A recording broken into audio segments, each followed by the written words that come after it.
Solve this equation, and I'll marry you. The words echoed through Hawthorne Ridge University's grandest lecture hall, dripping with mockery.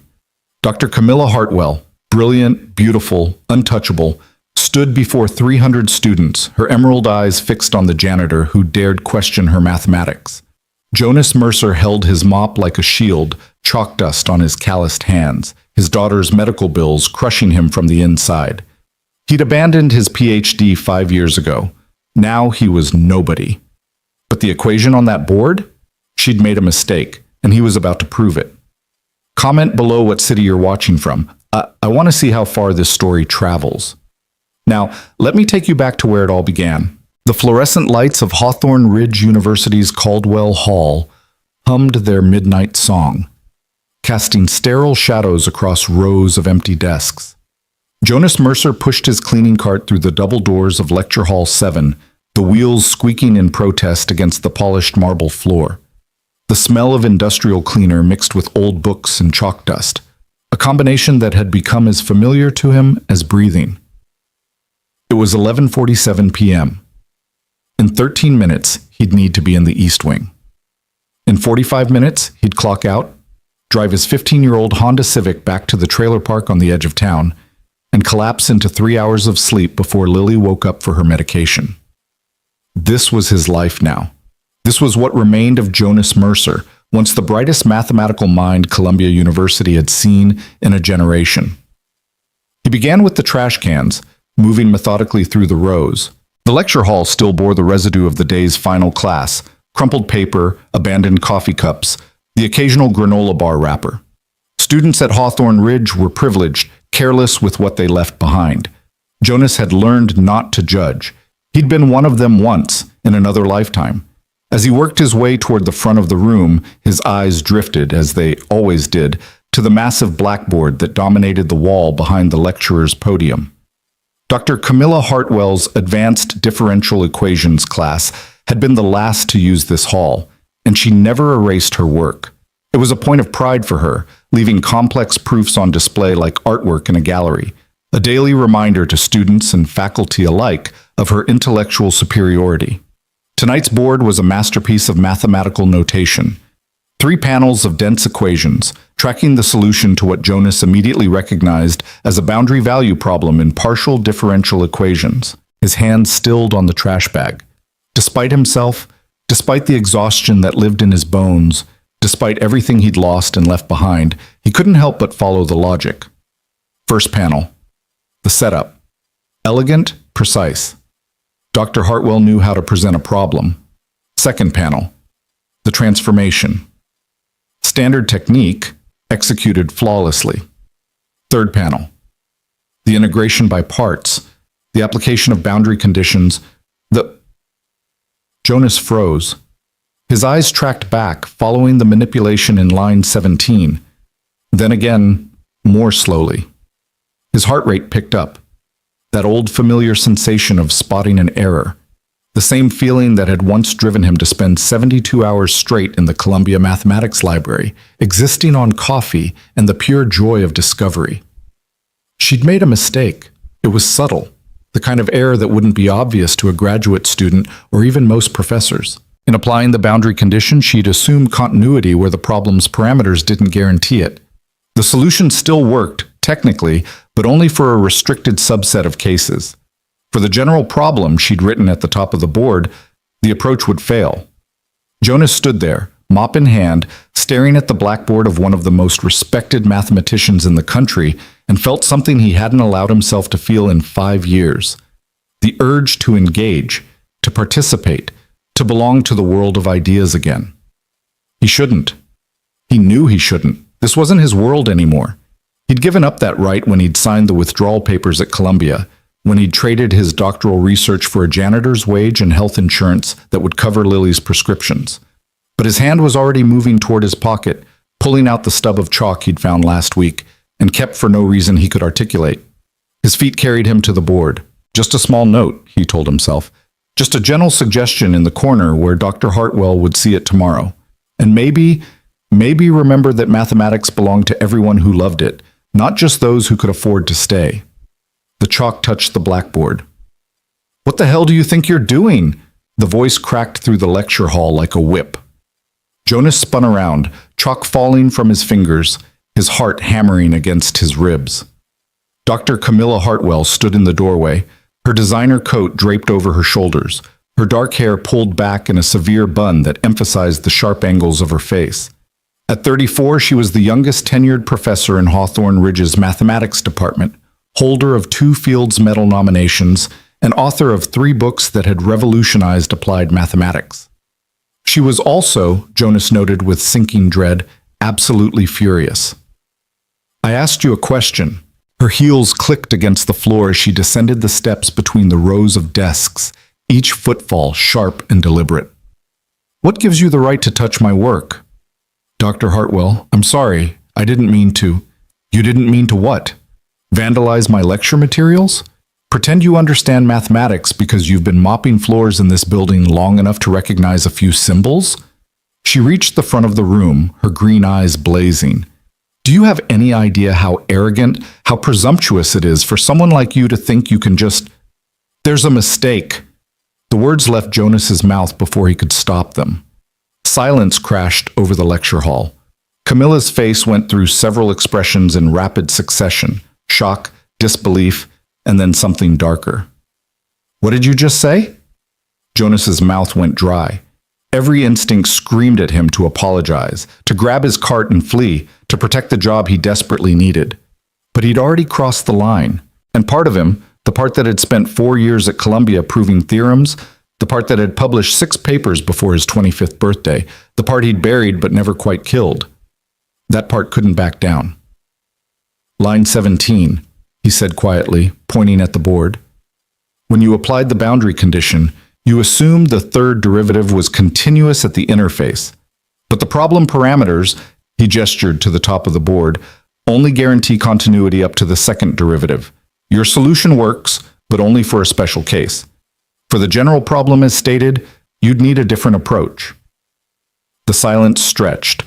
Camilla stared at him as if he'd grown a second head. Then she laughed, a sharp, incredulous sound that had no humor in it. I'm sorry, I must be hallucinating. Did the janitor just try to lecture me on differential equations? She turned, and Jonas realized with horror that they weren't alone. A young woman stood in the doorway, one of Dr. Hartwell's graduate students, probably coming back for a forgotten textbook. Rachel, are you hearing this? Rachel shifted uncomfortably, her eyes darting between them. Dr. Hartwell, No, this is fascinating. Camilla crossed her arms, her gaze swinging back to Jonas. Please, continue. Explain to me, someone who has spent 15 years studying mathematics at MIT, Cambridge, and Princeton, where exactly I went wrong. I'm sure your extensive education in, floor maintenance, has given you unique insights. The cruelty in her voice was precise, surgical. Jonas felt his face burning. This was a mistake. Everything about this was a mistake. I shouldn't have said anything. I apologize. He bent to retrieve the fallen chalk, desperate to end this encounter. Oh no, you don't get to do that. Camilla stepped forward, blocking his path. You don't get to question my work and then slink away. If you're going to challenge me, have the courage to stand by it. Her smile was razor sharp. Unless, of course, you were just talking out of your ass, which I suspect is the case. Something in Jonas snapped. Maybe it was the exhaustion. Maybe it was thinking about Lily's upcoming surgery, the bills piling up, the life he'd sacrificed slipping further away with each passing day. Maybe it was simply that he'd been invisible for too long. The boundary condition implies continuity of the solution and its derivatives up to order n1, where n is the order of the differential equation, he said, his voice steady now. Your equation is third order, so you get continuity through the second derivative. To assume third derivative continuity, you'd need additional smoothness conditions on the forcing function, which aren't present in your problem statement. He walked to the board, his movements careful and deliberate. With the chalk stub, he wrote a quick modification to her approach, showing how the solution needed to be split into cases. If you restrict to smooth forcing functions, your method works perfectly. But for the general case you wrote, here, you need to account for possible jump discontinuities in the third derivative at the boundary. The solution exists, but the representation requires weak derivatives and Sobolev space theory. He stepped back. His hand was shaking slightly, but the mathematics on the board was clean, clear, undeniable. Camilla stared at the equations. Her face had gone pale, then flushed. Rachel, still frozen in the doorway, had pulled out her phone. Was she recording this? Where did you study? Camilla's voice was quiet now, dangerous. It doesn't matter. It matters to me. Where did you study? Jonas met her eyes. Columbia, PhD program in pure mathematics. I left before finishing. You left? She seized on the word like a weapon. You quit. And now you work as a janitor and think that gives you the right to... She stopped, her gaze sharpening. Wait, Jonas Mercer? His stomach dropped. She knew his name. How did she know his name? You published that paper on variational methods in 2019, the one that proposed an alternative to the Perlman approach for certain Ricci flow problems. Her eyes widened. Everyone thought you disappeared. The rumor was you'd had a breakdown, couldn't handle the pressure. I had a daughter, Jonas said flatly. She needed me more than mathematics did. How noble. The sarcasm dripped from every syllable. And now you're back, lurking around university lecture halls, correcting professors like some kind of mathematical vigilante? She laughed again, brittle and sharp. Let me tell you something, Mr. Mercer. Whatever brilliance you might have had once, you gave it up. You quit. You chose mopping floors over contributing to human knowledge. That was your choice. And you don't get to waltz back in and pretend you still belong in this world. I wasn't pretending anything, Jonas said quietly. I was cleaning the lecture hall. You're the one who asked. I asked what you were doing vandalizing my board. I didn't ask for a lecture from someone who couldn't cut it. She stepped closer, her voice dropping to something intimate and vicious. Here's what's going to happen. You're going to erase whatever nonsense you've written. You're going to apologize, and you're going to remember your place. Because if you don't, I will make one phone call to facilities management, and you'll be out of a job by morning. And we both know you can't afford that, can you? The threat hung in the air between them. Jonas thought of Lily, asleep in their trailer, her medication lined up on the kitchen counter. He thought of the surgery scheduled for 6 months from now, the money he was desperately trying to save. He thought of every compromise he'd made, every piece of himself he'd sacrificed to keep her alive and safe. Then he thought of the mathematics on the board, the pure, crystalline truth of it. No, he said. Camilla blinked. Excuse me? The math is correct. I won't erase it. If you want to fire me for being right, that's your choice. His voice was calm, steadier than he felt. But I won't apologize for knowing something you didn't. For a moment, he thought she might actually hit him. Her whole body tensed, her hands clenching into fists. Rachel had definitely been recording. Her phone was raised, capturing every second of this disaster. Then Camilla smiled, and it was worse than her anger. You know what? Keep it up there. In fact, let's make this interesting. She pulled out her own phone, tapping rapidly. The Euler challenge is in 2 weeks. Are you familiar with it? Jonas's heart sank. Of course he was familiar with it. The Euler Mathematical Challenge was the most prestigious mathematics competition in North America, drawing the best graduate students and researchers from across the continent. He dreamed of competing in it once, before reality had intervened. It's invitation only, he said. Usually, yes. But I'm on the organizing committee, and I have discretion to extend special invitations to unique candidates. Her smile widened. Congratulations, Mr. Mercer. You've just been invited to compete. I can't or won't. I thought you said the math was correct. I thought you were confident in your abilities. She tilted her head, mock innocent. Unless you were just showing off. Unless deep down you know that real mathematics, the kind done under pressure, in competition with the best minds in the field, is beyond someone who quit. It was a trap. Jonas could see the gears turning in her mind. She was going to humiliate him publicly, prove that whatever talent he'd once had was gone, rusted away by 5 years of mopping floors and changing Lily's bedsheets. He should refuse. He should walk away. What are the terms? He heard himself ask. Camilla's eyes gleamed. Simple. You compete. If you place in the top 3, I'll publicly acknowledge your correction tonight. I'll apologize for underestimating you. I'll even write a letter of recommendation if you want to go back to Columbia. And if I don't place, then you admit you were wrong tonight. You apologize to me in front of the entire mathematics department, and you stop pretending you're anything other than what you are, someone who couldn't handle the real work of mathematics. She paused. Oh, and one more thing, just to make it interesting. She stepped close enough that Jonas could smell her perfume, something expensive and cold. If you solve the final problem, the one I personally select, I'll marry you. The words hung in the air, absurd and cruel. That's not... What? Not appropriate? Not professional? She laughed. Of course it's not. It's a joke, Mr. Mercer, because we both know you won't solve it. We both know you'll fail, and then everyone will see what I see, a washed-up almost PhD who couldn't hack it, playing pretend in the one place he still feels smart. Rachel had stopped recording, her face pale. This had gone far beyond an academic dispute. Jonas should have walked away. He should have protected his job, his daughter, his carefully maintained invisibility. But 5 years of swallowing his pride, 5 years of being invisible, 5 years of remembering what it felt like to matter, all of it crystallized into a single moment of clarity. I accept, he said. Camilla's smile faltered for just a second. She hadn't expected that. You're serious? Completely. I'll compete. I'll solve whatever problem you throw at me. And when I do, you'll keep your word. Oh, I'll keep my word. The smile returned, sharper now. The question is whether you'll keep yours. 2 weeks, Mr. Mercer. I hope you've been practicing, because I'm going to design something that will break you. She brushed past him, Rachel scurrying after her. At the doorway, Camilla paused, looking back. One more thing.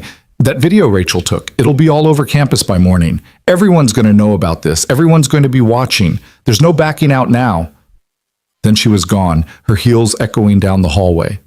Jonas stood alone in the lecture hall, staring at the equations on the board, his corrections in white chalk against Camilla's confident black notation. What had he done? What had he just agreed to? His phone buzzed, a text from Maria, his neighbor who watched Lily when he worked nights. Lily's awake, asking for you. Nothing urgent, just missing Daddy. He looked at the message, then at the mathematics on the board, then at the janitor's cart waiting patiently by the door. 2 weeks. He had 2 weeks to remember who he used to be, to prove that brilliance didn't expire just because life got in the way. 2 weeks to show his daughter that sometimes you had to fight for your dignity even when the odds were impossible. 2 weeks to do the impossible. Jonas picked up his mop and went back to work. But in his mind, he was already running through theorems, reviewing techniques, dusting off neural pathways he'd thought were permanently closed. Camilla Hartwell had made a mistake tonight. Not in her mathematics, though she had. Her real mistake was assuming that Jonas Mercer had truly given up on who he was. The next morning, Jonas's phone exploded. The video had gone viral, not just across Hawthorne Ridge's campus, but across academic social media. Janitor corrects. Renowned professor was trending on Twitter. Mathematics subreddits were analyzing the board work. Someone had even created a hashtag, #JanitorProdigy.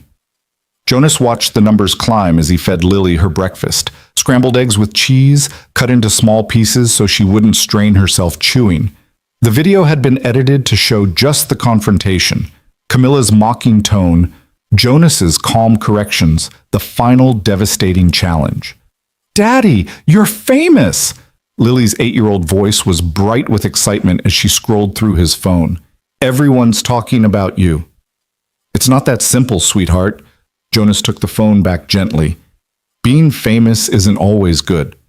But you were so smart. You showed that mean lady that you know things. Lily's face fell slightly. She was mean, wasn't she? Jonas knelt down to her level.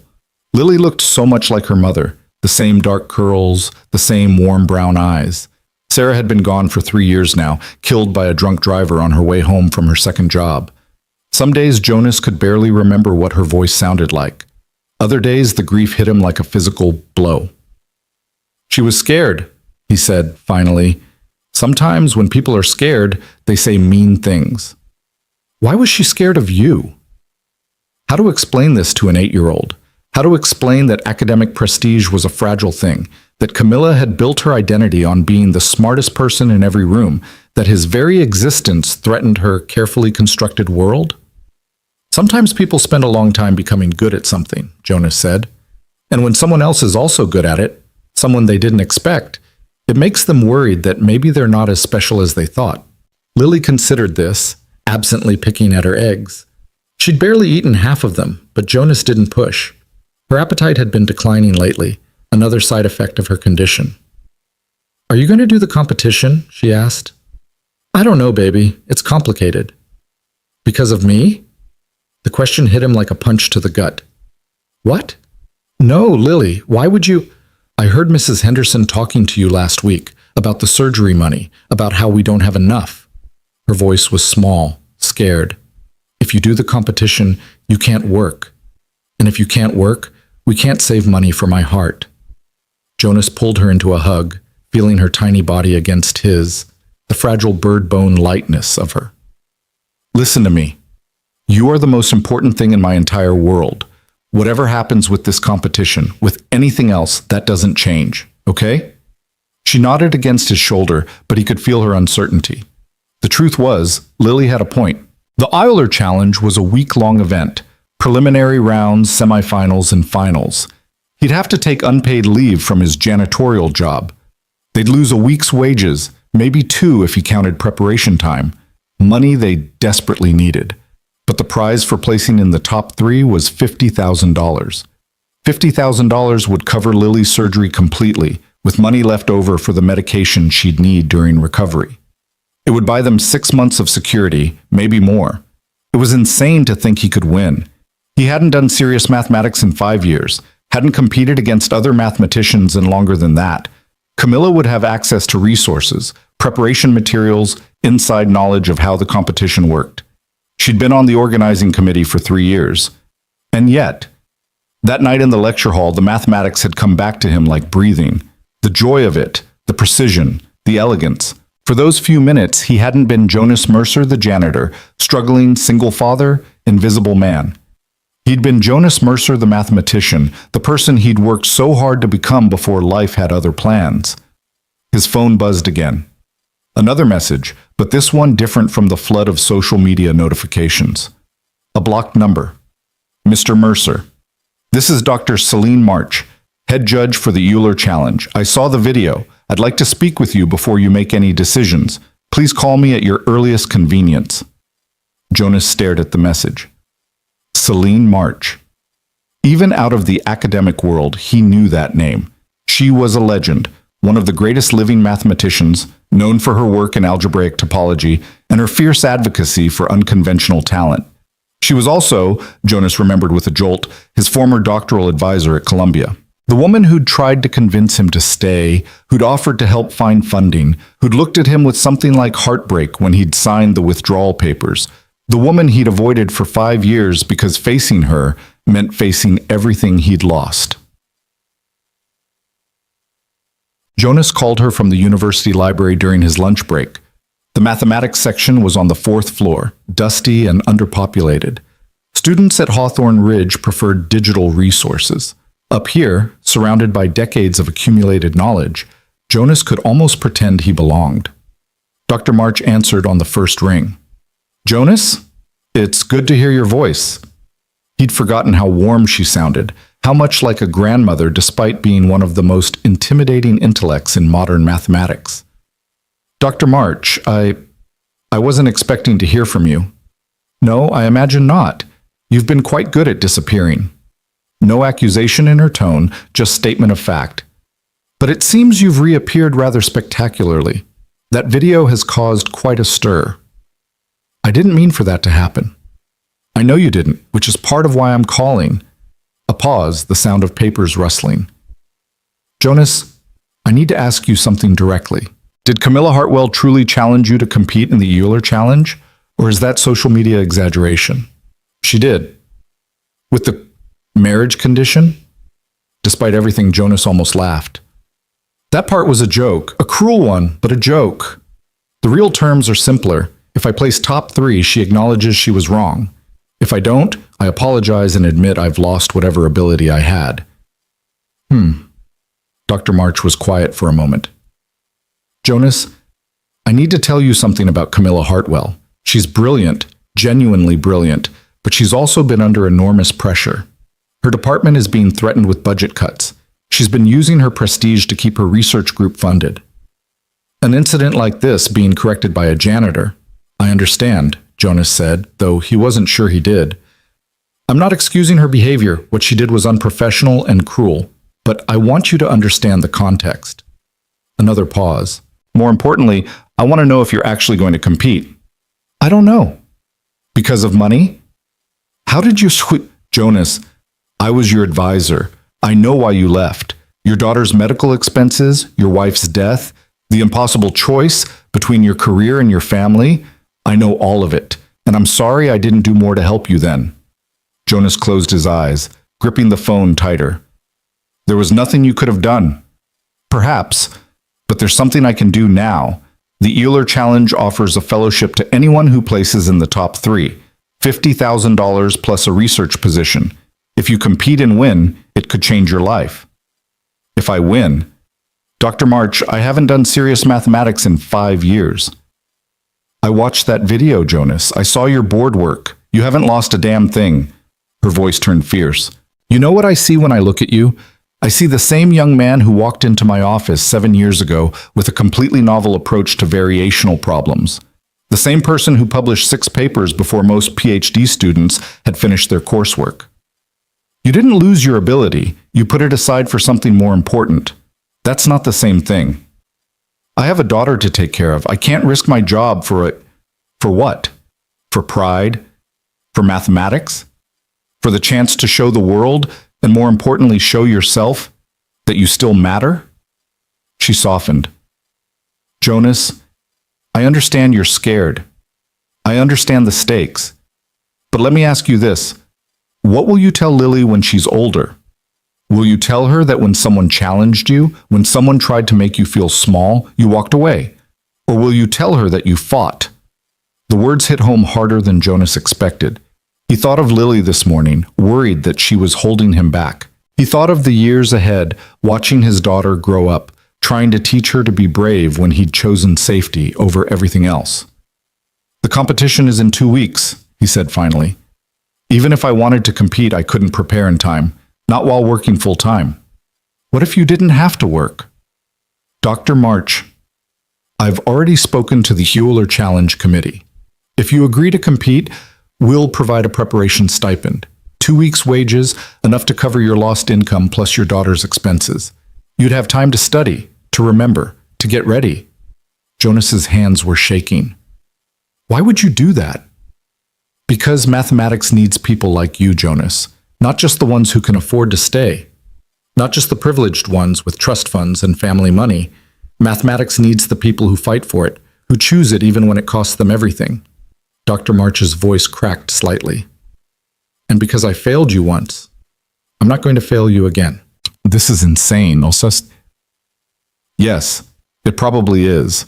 But I've been in mathematics for 43 years, and I can tell you that the greatest mathematicians are always a little insane. They're the ones who see problems no one else sees, who refuse to accept that something is impossible, who keep pushing even when the whole world tells them to stop. Jonas looked around the empty library floor at the books that represented centuries of human knowledge, all that accumulated brilliance. Somewhere in this building, Camilla Hartwell was probably in her office, secure in her position, confident that she'd already won.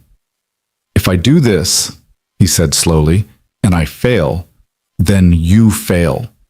And Lily will see that her father tried, that he stood up for himself, that he didn't let anyone make him feel less than he is. Is that really worse than walking away? No, it wasn't worse. It was terrifying, but it wasn't worse. Okay, Jonas said, I'll compete. Good. He could hear the smile in Dr. March's voice. Now, let's talk about how we're going to make sure you win. The next 2 weeks were a blur.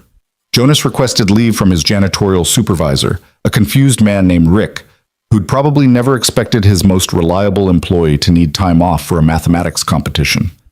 The stipend from Dr. March arrived the next day, exactly as promised. Enough to cover their bills, Lily's medications, and even a little extra.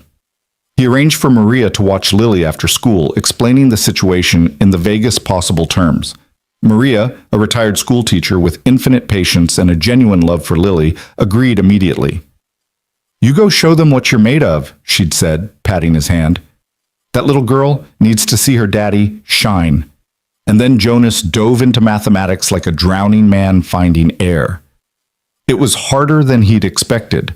Not the concepts themselves, those came back with surprising speed, but the stamina, the ability to focus for hours at a time, to hold complex structures in his mind without losing track of the details. His brain felt rusty, cobwebbed, like a machine that had been in storage too long.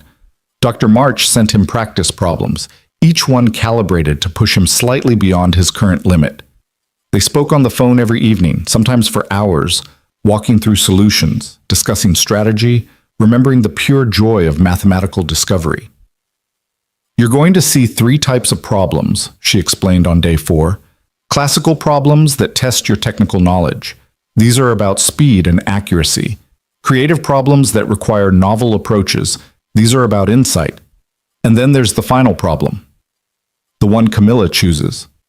"Yes, Jonas, I need you to understand something about the final problem. It's not just about difficulty. It's about breaking people. Every year, the head judges select something that will separate the truly exceptional from the merely excellent. Camilla will have input on this year's problem, and given your situation, she'll choose something designed specifically to defeat you. That doesn't seem fair." "It's not, but mathematics rarely is." Dr. March sighed.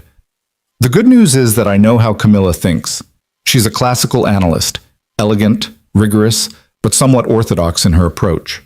She'll choose something that plays to her strengths, which means partial differential equations or variational methods, which are also my strengths." Exactly. She's too proud to choose something outside her expertise, even if it would be strategically smarter. That's your advantage. Jonas spent his mornings in the university library, working through old competition problems. Afternoons he spent with Lily, helping with homework, playing games, trying to pretend that his stomach wasn't in knots about what was coming. Evenings, after she fell asleep, he studied, pushing through exhaustion, filling notebook after notebook with calculations, feeling his mind slowly rewire itself back into the patterns of deep mathematical thought. On day 7, he ran into Camilla. It was inevitable, really. Hawthorne Ridge wasn't that large a campus, and Jonas had been spending time in the mathematics building. He'd just finished a session in the graduate student lounge, a small act of defiance, studying in space he wasn't technically supposed to use, when she appeared in the doorway. "Mr. Mercer." Her voice was carefully neutral, but her eyes were cold. "I heard you'd been haunting our building, preparing for your humiliation?" Jonas closed his notebook. "Just studying." "How noble. Tell me, is your daughter aware that you're about to embarrass yourself in front of the entire mathematical community? Does she know that after you fail, you'll have to grovel and apologize, and probably lose your job anyway because no one will take you seriously anymore?" "Lily knows I'm competing. She's proud of me." Something flickered across Camilla's face. Surprise, discomfort. It vanished quickly. "Pride won't pay for her medical bills." "No, the $50,000 prize will." Camilla laughed, sharp and cutting. "You actually think you're going to win? That's adorable. Jonas, let me explain something to you. I have spent 3 years studying how the Euler challenge works. I know every judge, every format, every type of problem they favor. I have been preparing for this competition for months. You have 2 weeks." "Then why are you here?" Jonas asked quietly. "If you're so confident I'll fail, why bother threatening me?" Her jaw tightened. "I'm not threatening you. I'm warning you. There's still time to back out. Tell everyone you reconsidered, that you realized you were out of your depth. No one would blame you. You could keep your job, your dignity, and avoid the spectacle that's coming. Why do you want me to quit so badly?" "Because watching you fail will be painful." The words burst out of her, raw and honest. "Because despite everything, I remember your papers. I remember thinking that Jonas Mercer might actually contribute something meaningful to mathematics. And now I'm going to have to destroy you publicly. And a part of me hates that, okay? A part of me wishes you'd just stayed quiet, stayed invisible, stayed in whatever comfortable delusion let you pretend you were still a mathematician. The silence in the lounge was absolute. Jonas stood slowly, gathering his notebooks. Dr. Hartwell, I don't think you understand. I'm not competing against you. I'm competing for my daughter, for the chance to give her the surgery she needs without drowning in debt, for the opportunity to show her that her father didn't give up on himself completely. So no, I'm not backing out.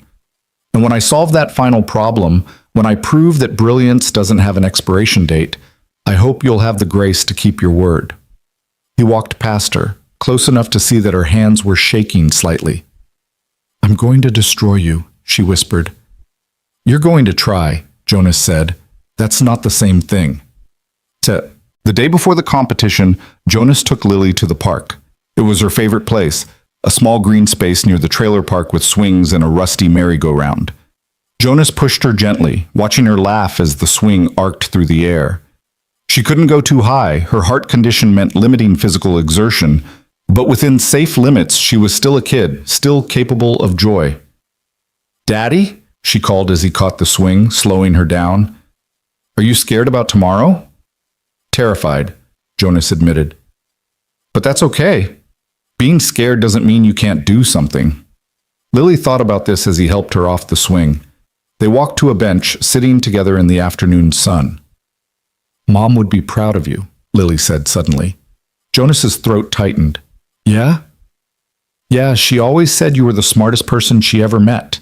She used to tell me stories about how you'd explain math to her, and even though she didn't understand it, she loved watching you talk about it because you got so happy. I didn't know she told you that.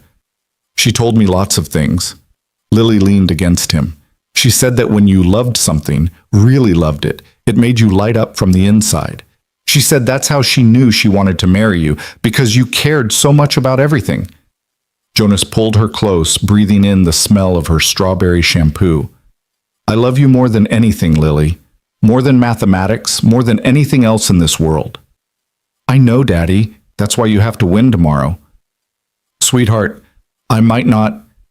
You have to win, she insisted, pulling back to look at him with fierce, serious eyes. Not for the money. Not even for my surgery. You have to win because if you don't, you'll always wonder if you could have. And that will make you sad. And I don't want you to be sad. How did 8-year-olds become so wise? When did you get so smart? Jonas asked, tickling her gently until she giggled. I learned from you, she said simply. That night, Jonas sat at their tiny kitchen table, reviewing his notes one last time. Tomorrow morning, the competition would begin. Preliminary rounds testing speed and accuracy on classical problems. Then semifinals separating the exceptional from the merely excellent. And finally, if he made it that far, the final problem. The impossible problem. The one designed to break him. His phone buzzed. A message from Dr. March. Remember, mathematics is not about being the fastest or the cleverest.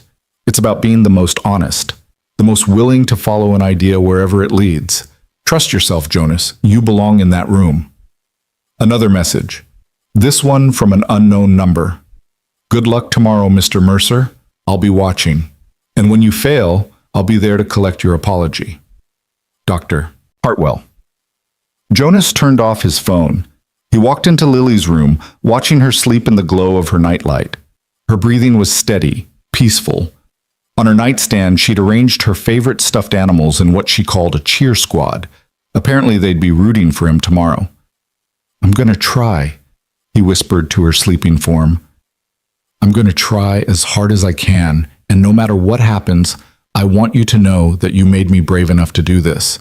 He kissed her forehead and retreated to his own room.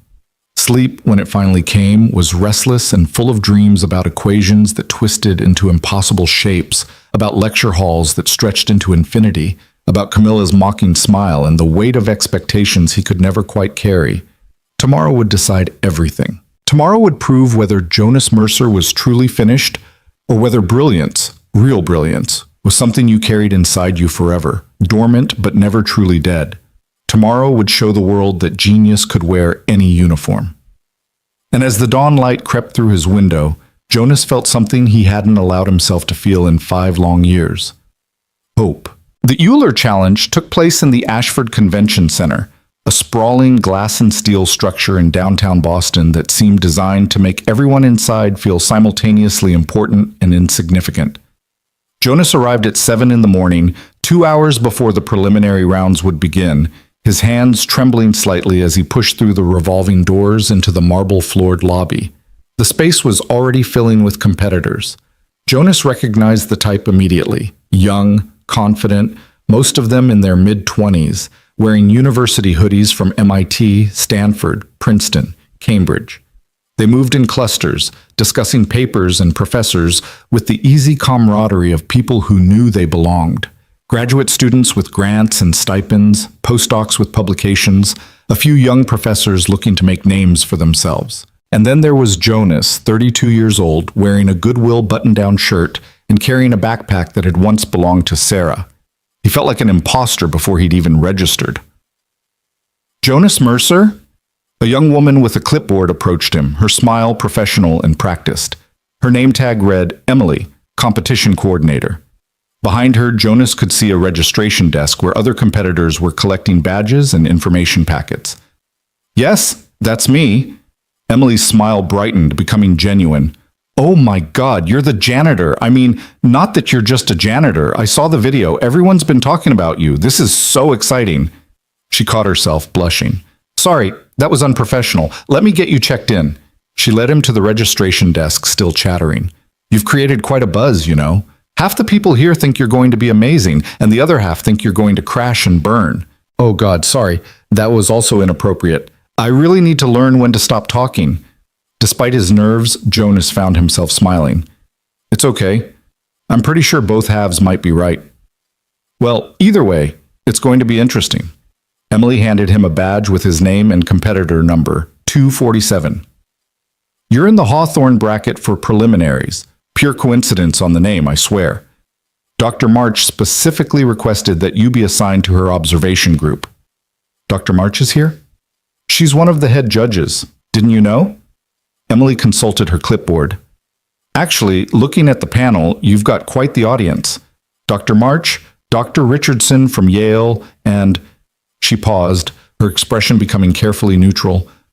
Dr. Hartwell from Hawthorne Ridge University. Of course. Camilla would be judging. She'd want a front-row seat to his failure. Jonas took the badge and information packet, thanking Emily before moving away from the desk. The packet contained a schedule, competition rules, and a map of the facility. Preliminary rounds would take place in several large conference rooms, each with about 50 competitors. Problems would be projected on screens, and contestants would work at individual stations. 3 hours, 10 problems, increasing in difficulty.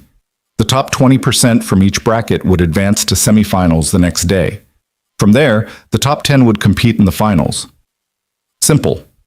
Brutal. Designed to expose any weakness. Jonas found a quiet corner near a window and tried to steady his breathing. He'd spent 2 weeks preparing, but now, surrounded by people half his age who'd never left academia, never spent 5 years mopping floors and wondering if they'd completely wasted their potential, the old doubts came flooding back. You look like you might throw up. Jonas turned to find a young man, early 20s, wearing a Berkeley hoodie, grinning at him. He had the kind of face that had probably never known real worry, all easy confidence and assumptions of success. Just nervous, Jonas said. First time at the Euler Challenge? The young man extended his hand. Alex Chen, third-year PhD at Berkeley, specializing in algebraic geometry. Jonas Mercer. He shook the offered hand, noting the firmness of the grip, the way Alex's eyes cataloged him, making assessments. Wait, Mercer, you're the janitor guy. Alex's grin widened. Dude, that video was insane. Is it true that Dr. Hartwell actually challenged you to marry her if you win? That part was a joke. Still, ballsy move calling her out like that. Everyone here's been taking bets on whether you'll make it past preliminaries. Alex seemed to realize how that sounded. No offense, man. It's just, you're kind of the underdog story, and people love that shit. What are the odds? On you making it through? 3-1 against. But hey, I put $20 on you making semifinals, so prove me right, yeah? Before Jonas could respond, a chime sounded through the lobby's speaker system. A calm, professional voice announced, "Good morning, competitors. Preliminary rounds will begin in 30 minutes. Please proceed to your assigned brackets. Electronic devices must be surrendered at the door. Best of luck to everyone." The lobby erupted into motion. Alex clapped Jonas on the shoulder. "See you on the other side, maybe," and disappeared into the crowd.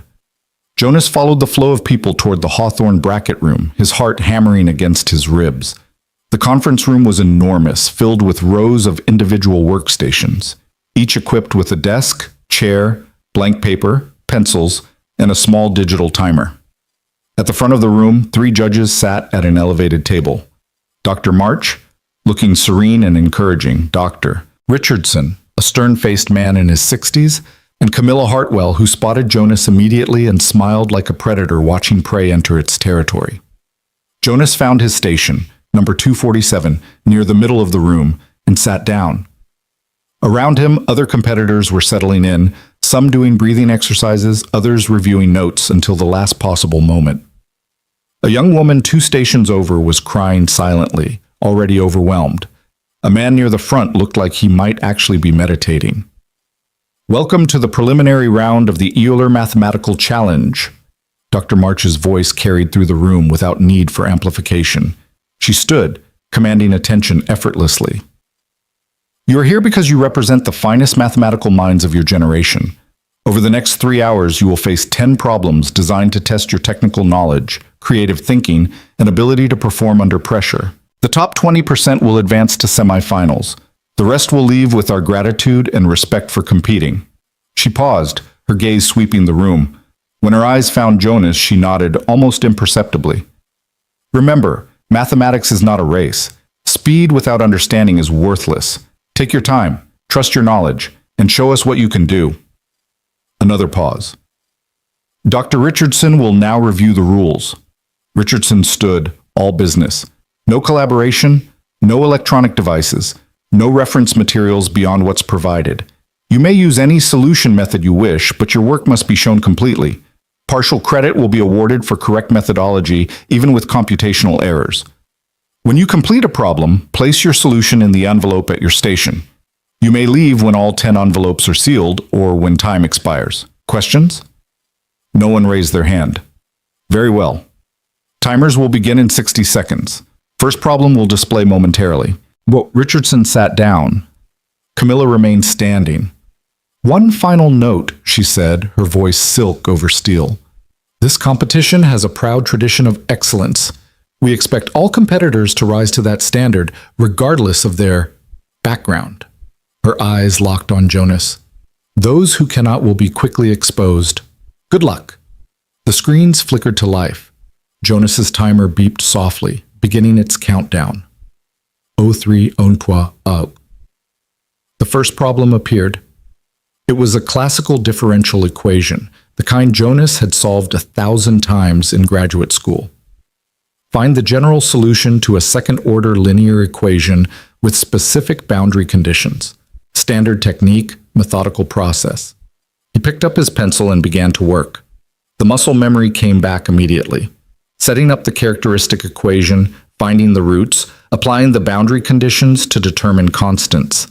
His hand moved across the paper in smooth, practiced motions. 7 minutes later, he sealed his first envelope. Around him, other competitors were still working. Good. He was keeping pace. The second problem was trickier, a combinatorial question about graph theory, requiring insight more than raw computation. Jonas stared at it for a moment, letting his mind relax, refusing to force the solution. Then he saw it. A symmetry in the problem structure that reduced the complexity dramatically. 12 minutes. Third problem. Integration by parts with a nasty trigonometric substitution. Tedious but straightforward. 9 minutes. Fourth problem. A probability question involving conditional expectations. Jonas felt a moment of panic. Probability had never been his strongest area, but he worked through it methodically, checking each step twice. 17 minutes. He was 45 minutes into the exam with 4 problems completed. The room had grown quieter as competitors settled into their work. Jonas allowed himself a glance around. The young woman who'd been crying was gone, her station empty. Several others looked frustrated, erasing and rewriting. A few, like the meditating man, appeared calm and focused. Fifth problem appeared on his screen, a question about Banach spaces and fixed-point theorems. Jonas felt something click in his brain. This was topology, real analysis, the foundations of functional analysis. This was his territory. He lost himself in the problem, barely aware of time passing. The solution unfolded like a flower opening, each step leading naturally to the next. When he finished, he realized he'd been smiling. 23 minutes, but it had felt like 5. Halfway through. 5 more problems. The sixth problem was computational, a nasty determinant calculation that required careful organization. Jonas worked through it with deliberate precision, double-checking each arithmetic step. 15 minutes. Seventh problem, vector calculus. Green's theorem applied to a parametric surface. Standard technique, but the parametrization was clever, designed to trap careless mistakes. Jonas took his time, verifying each transformation. 19 minutes. He was 2 hours in, 3 problems remaining, and the difficulty was clearly ramping up. The eighth problem made him pause. It was a question about measure theory, specifically about constructing a non-measurable set. The problem was asking him to prove something that seemed almost deliberately counterintuitive. Jonas sat back, thinking. This wasn't about computation. This was about understanding the deep structure of mathematics, about seeing why certain pathological objects must exist. He thought about the axiom of choice, about well-ordering, about the construction that Vitali had first proposed over a century ago. And then he had it. The solution poured out of him, not through calculation but through pure logical argumentation, each step built on the previous, constructing the impossible set piece by piece. When he finished, he felt the same satisfaction he'd felt years ago at Columbia, proving something that felt almost like magic. 31 minutes. 2 problems left. 48 minutes remaining. The ninth problem appeared, and Jonas felt his stomach drop. It was a question about operator theory in infinite dimensional spaces, specifically about spectral decomposition of non-self-adjoint operators. This was advanced material, the kind of thing that would appear in a second-year graduate course. The problem was asking him to characterize the spectrum and prove certain properties about eigenvalue distribution. Jonas stared at the problem, his mind racing. He knew the theory, had studied it years ago, but the specific techniques were fuzzy, buried under 5 years of disuse. He started writing, developing the basic framework, but kept hitting walls. His first approach failed. His second led to a contradiction. The timer clicked below 30 minutes. Around him, other competitors were sealing envelopes, some standing to leave. A few looked triumphant, others looked defeated. Jonas forced himself to focus, to ignore everything except the mathematics in front of him. What if he transformed the problem? Instead of working in the original space, what if he embedded it in a larger space where the operator became self-adjoint? Then he could use standard spectral theory and project back. His pencil flew across the paper. The approach was working, the pieces falling into place. He could feel it coming together, that distinctive sensation of a solution crystallizing from chaos. 23 minutes left when he sealed the ninth envelope. 1 problem remaining. Jonas's hands were shaking slightly as the 10th problem loaded. This was it. The problem that would separate the top performers from everyone else. The one designed to be genuinely difficult. The screen displayed a question about variational calculus and partial differential equations. Find the critical points of a certain functional defined on a Sobolev space, characterize their stability, and prove existence of a global minimizer under specific boundary conditions. Jonas read it twice, then a third time. This was a research-level problem, the kind of thing that might appear in a journal paper. The functional was unusual, with a non-standard growth condition that made classical techniques fail. The boundary conditions were exotic, involving normal derivatives in a way that complicated the variational framework. This was exactly the kind of problem Camilla would design. 17 minutes left. Jonas began to work, trying standard approaches. Energy methods failed because of the growth condition. Direct minimization didn't work because of the boundary terms. Compactness arguments ran into trouble because the functional wasn't coercive in the obvious way. 10 minutes. The room had emptied considerably. Maybe 20 competitors remained, all hunched over their final problems. Jonas could feel Camilla's eyes on him, could imagine her satisfaction as he struggled. 7 minutes.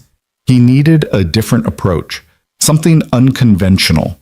He thought about the boundary conditions, about how they interacted with the functional. What if instead of treating them as constraints, he incorporated them into the functional itself through a Lagrange multiplier? Then the problem transformed into 5 minutes. His pencil moved faster, sketching the argument. It wasn't complete. There were technical details he'd need to verify, but the core insight was there. The transformed problem had better properties. The functional became coercive in the modified space. Compactness arguments worked. 2 minutes.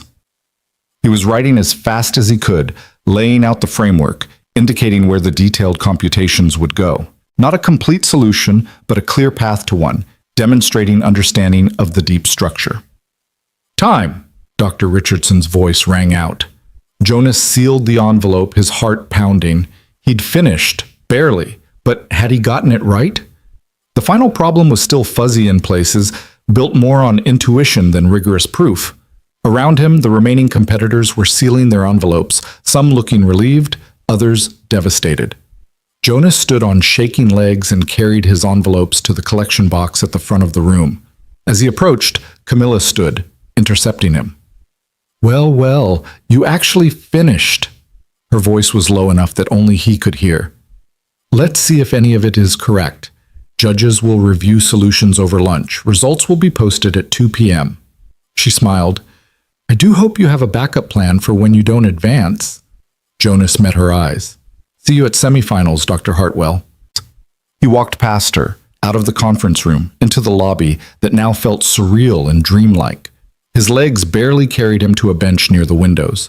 He collapsed onto it, suddenly aware of how exhausted he was, how much mental energy he'd just expended. His phone, retrieved from the electronic device check, buzzed immediately with messages. Lily. Good luck, Daddy. Me and my cheer squad are thinking about you. Maria. However it goes, you should be proud. You showed up, Dr. March. I watched you work. You have nothing to be ashamed of, regardless of outcome. And one more, from Alex Chen. Dude, that last problem was insane. Nobody finished it properly. You looked like you were having a mental breakdown at your desk. Want to grab lunch? Jonas declined lunch, too nervous to eat. Instead, he found a quiet corner and pulled out his phone, video calling Lily. Her face filled the screen, beaming. Daddy, how did it go? Did you win? It's not about winning yet, sweetie. That was just the first round. I won't know if I advance until this afternoon. But did you feel smart? Did you feel like yourself again? The question struck him hard. Yeah, he said quietly. Yeah, I did. Then you already won. Lily held up one of her stuffed animals, a threadbare rabbit named Mr. Hoppers. See? The cheer squad says you're doing great. They talked for a few more minutes, Lily chattering about her day at school, about how Mrs. Henderson had made cookies, about the drawing she'd made of Jonas being a math superhero. Her joy, her absolute faith in him, was both sustaining and terrifying. When they disconnected, Jonas sat in his corner and waited. The lobby gradually refilled as lunch hour ended. Competitors returning, clustering in groups, sharing war stories about the preliminary problems. Jonas caught fragments of conversation. That last problem was impossible. I just wrote down the setup and hoped for partial credit. Totally choked on the measure theory question, couldn't remember the construction. Did you see the janitor guy? He looked like he was going to pass out. At 1:50 p.m., Emily appeared with her clipboard, accompanied by several assistants carrying printed sheets. They moved to different points in the lobby, posting results on bulletin boards. The crowd surged forward. Jonas stayed where he was, unable to move. His heart was hammering so hard he felt dizzy. This was it. This would determine whether he continued or went home to apologize to Camilla, to admit publicly that he'd been wrong about himself, that 5 years away had erased whatever talent he'd once had. He thought about Lily's surgery, about the $50,000 that could change their lives. He He thought about Dr. March's faith in him, about the 2 weeks of preparation, about everything writing on a piece of paper being posted on a bulletin board. Someone in the crowd shouted, "Holy shit, the janitor made it! He's in the top 15!" The noise level exploded. Jonas stood on unsteady legs and pushed through the crowd to the Hawthorne bracket results. There, on the list of 25 advancing competitors out of 125 who'd started, he found his name, Mercer, Jonas, number 247, advanced, rank 825. He'd placed eighth out of 125 competitors from the top mathematics programs in the country. The world spun slightly. Jonas gripped the bulletin board to steady himself. He'd actually done it. Congratulations, Mr. Mercer. He turned to find Dr. March standing behind him, her expression warm. You performed exactly as I knew you would. Your solutions to problems 5, 7, and 8 were particularly elegant. The 10th problem was incomplete, yes, but your approach was correct. You identified the key insight about transforming the functional. With more time, I believe you would have finished it properly. She paused. Only 3 competitors in your bracket solved it completely. You were in excellent company for getting as far as you did. Who solved it completely? Jonas had to know. Dr. March's expression became carefully neutral. Dr. Hartwell, for one, she was competing as well as judging, a rather unusual arrangement she insisted upon. She finished with 45 minutes to spare and achieved a perfect score. Of course she had. Jonas felt a complicated mixture of emotions, respect for Camilla's undeniable brilliance, resentment at the implicit superiority, and something else he couldn't quite name. She'd completed in 2 hours 15 minutes what had taken him the full 3 hours, and she'd gotten everything right. Don't compare yourself to her, Doctor, March said softly, reading his expression. She's been preparing for months and has been teaching this material professionally for years. You held your own after 2 weeks of study and 5 years away. That's remarkable, Jonas. Semifinals are tomorrow, Jonas said. What should I expect? Harder problems. Fewer of them, usually 5 over 4 hours. More conceptual, less computational. The field will narrow from about 125 advancers across all brackets to the top 10 overall. She squeezed his shoulder. Get some rest tonight. You've already proven you belong here. Tomorrow, prove you can win. The afternoon became a blur of congratulations from other competitors, including Alex Chen, who collected his winnings and bought Jonas a coffee, and media attention. Apparently 3 news outlets were covering the janitor prodigy story, which Jonas found both flattering and mortifying. Through it all, Jonas kept catching glimpses of Camilla. She moved through the crowds like royalty, accepting congratulations on her perfect preliminary score, granting brief interviews to reporters. But occasionally Jonas would catch her looking at him with an expression he couldn't quite read. Not hatred, not quite contempt. Something more complicated. At one point, their paths crossed near the registration desk. 8 out of 125, Camilla said without preamble. Better than I expected, still not good enough. Good enough to advance. To semifinals, yes, where the real competition begins. She stepped closer, her voice dropping. Did you enjoy today, Jonas? Did you feel that old familiar rush of solving problems, of being the smartest person in the room? Or second smartest, in your case? I felt like I was doing what I was meant to do. And tomorrow, when the problems become impossibly hard, when you realize that talent without constant practice is nothing, when you crash out of semifinals and have to watch the finals from the audience, how will you feel then? Jonas met her gaze steadily. I'll feel proud that I tried. Can you say the same? When was the last time you risked failing at something that mattered? Something flickered in her eyes. Surprise, maybe, or recognition. For a moment, the mask slipped, and Jonas saw something underneath. Fear. Camilla Hartwell was terrified, but the mask returned immediately. I risk failure every day in my research. The difference is I have the skills to succeed. You're operating on borrowed time and faded glory. She turned to leave, then paused. Get some rest, Mr. Mercer. Tomorrow's problems will require more than luck and desperation. She disappeared into the crowd, leaving Jonas standing alone with the strangest realization. Camilla wasn't just trying to defeat him. She was trying to convince herself that she deserved her position, that her success was meaningful, that the world made sense. And Jonas's very existence threatened all of that. The drive back to the trailer park took 2 hours through evening traffic. Jonas spent it replaying the day, analyzing where he'd struggled, what he needed to review before tomorrow. The preliminary round had tested breadth of knowledge. Semifinals would test depth, the ability to see connections others missed, to synthesize ideas from different fields, to create something new under pressure. When he finally pulled up to their trailer, Maria was waiting on the steps, Lily asleep on her lap. "She insisted on waiting up for you," Maria whispered, helping Jonas carry Lily inside. "But she crashed about 20 minutes ago. She was so excited, kept telling everyone at school that her daddy was going to win a math competition." Jonas settled Lily into her bed, pulling the covers up carefully. Her cheer squad of stuffed animals was arranged around her pillow, standing guard.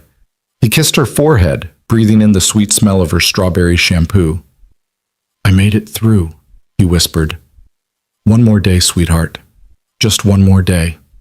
In the kitchen, Maria had left him a plate of food covered in foil.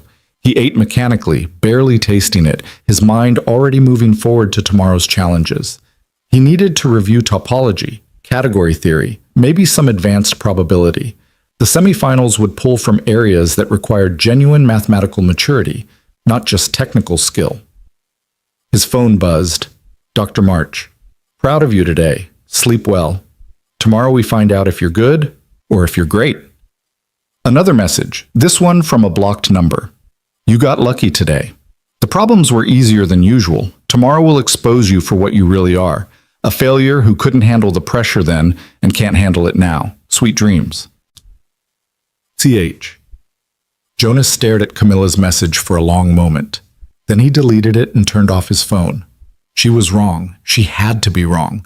Because if she wasn't, if he really was just a washed-up, almost PhD playing pretend, then everything he'd sacrificed, everything he'd given up, all of it had been for nothing. He couldn't let that be true. Jonas pulled out his notebooks and studied until 2 in the morning, reviewing techniques, working practice problems, preparing for whatever tomorrow would bring. When he finally collapsed into bed, his dreams were full of equations that twisted into impossible shapes, of Camilla's mocking smile, of Lily asking if they'd won yet. At 6 a.m., his alarm shattered the fragile sleep he'd managed. Jonas dragged himself out of bed, made coffee, reviewed his notes one more time. His hands were steadier today, his mind sharper despite the exhaustion. He'd proven something yesterday, to himself if no one else. Today, he would prove it again. Today, he would show them all that Jonas Mercer wasn't finished, not even close. The semifinals took place in a smaller venue, an auditorium within the convention center that felt simultaneously more intimate and more intimidating.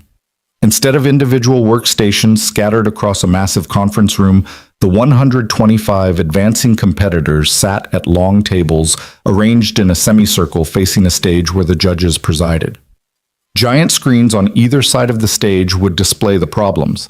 The setup felt less like an exam and more like a performance, with everyone visible to everyone else. Jonas took his assigned seat near the middle of the third row, acutely aware of the camera's position throughout the room. The Euler challenge had always been prestigious, but this year's janitor prodigy narrative had attracted unprecedented media attention. A live stream was running, thousands of people watching in real time. Jonas tried not to think about that, tried to focus on the mathematics ahead, but the weight of all those eyes made his skin crawl. "Ladies and gentlemen, welcome to the semi-final round," Dr. Richardson's voice boomed through the auditorium's sound system.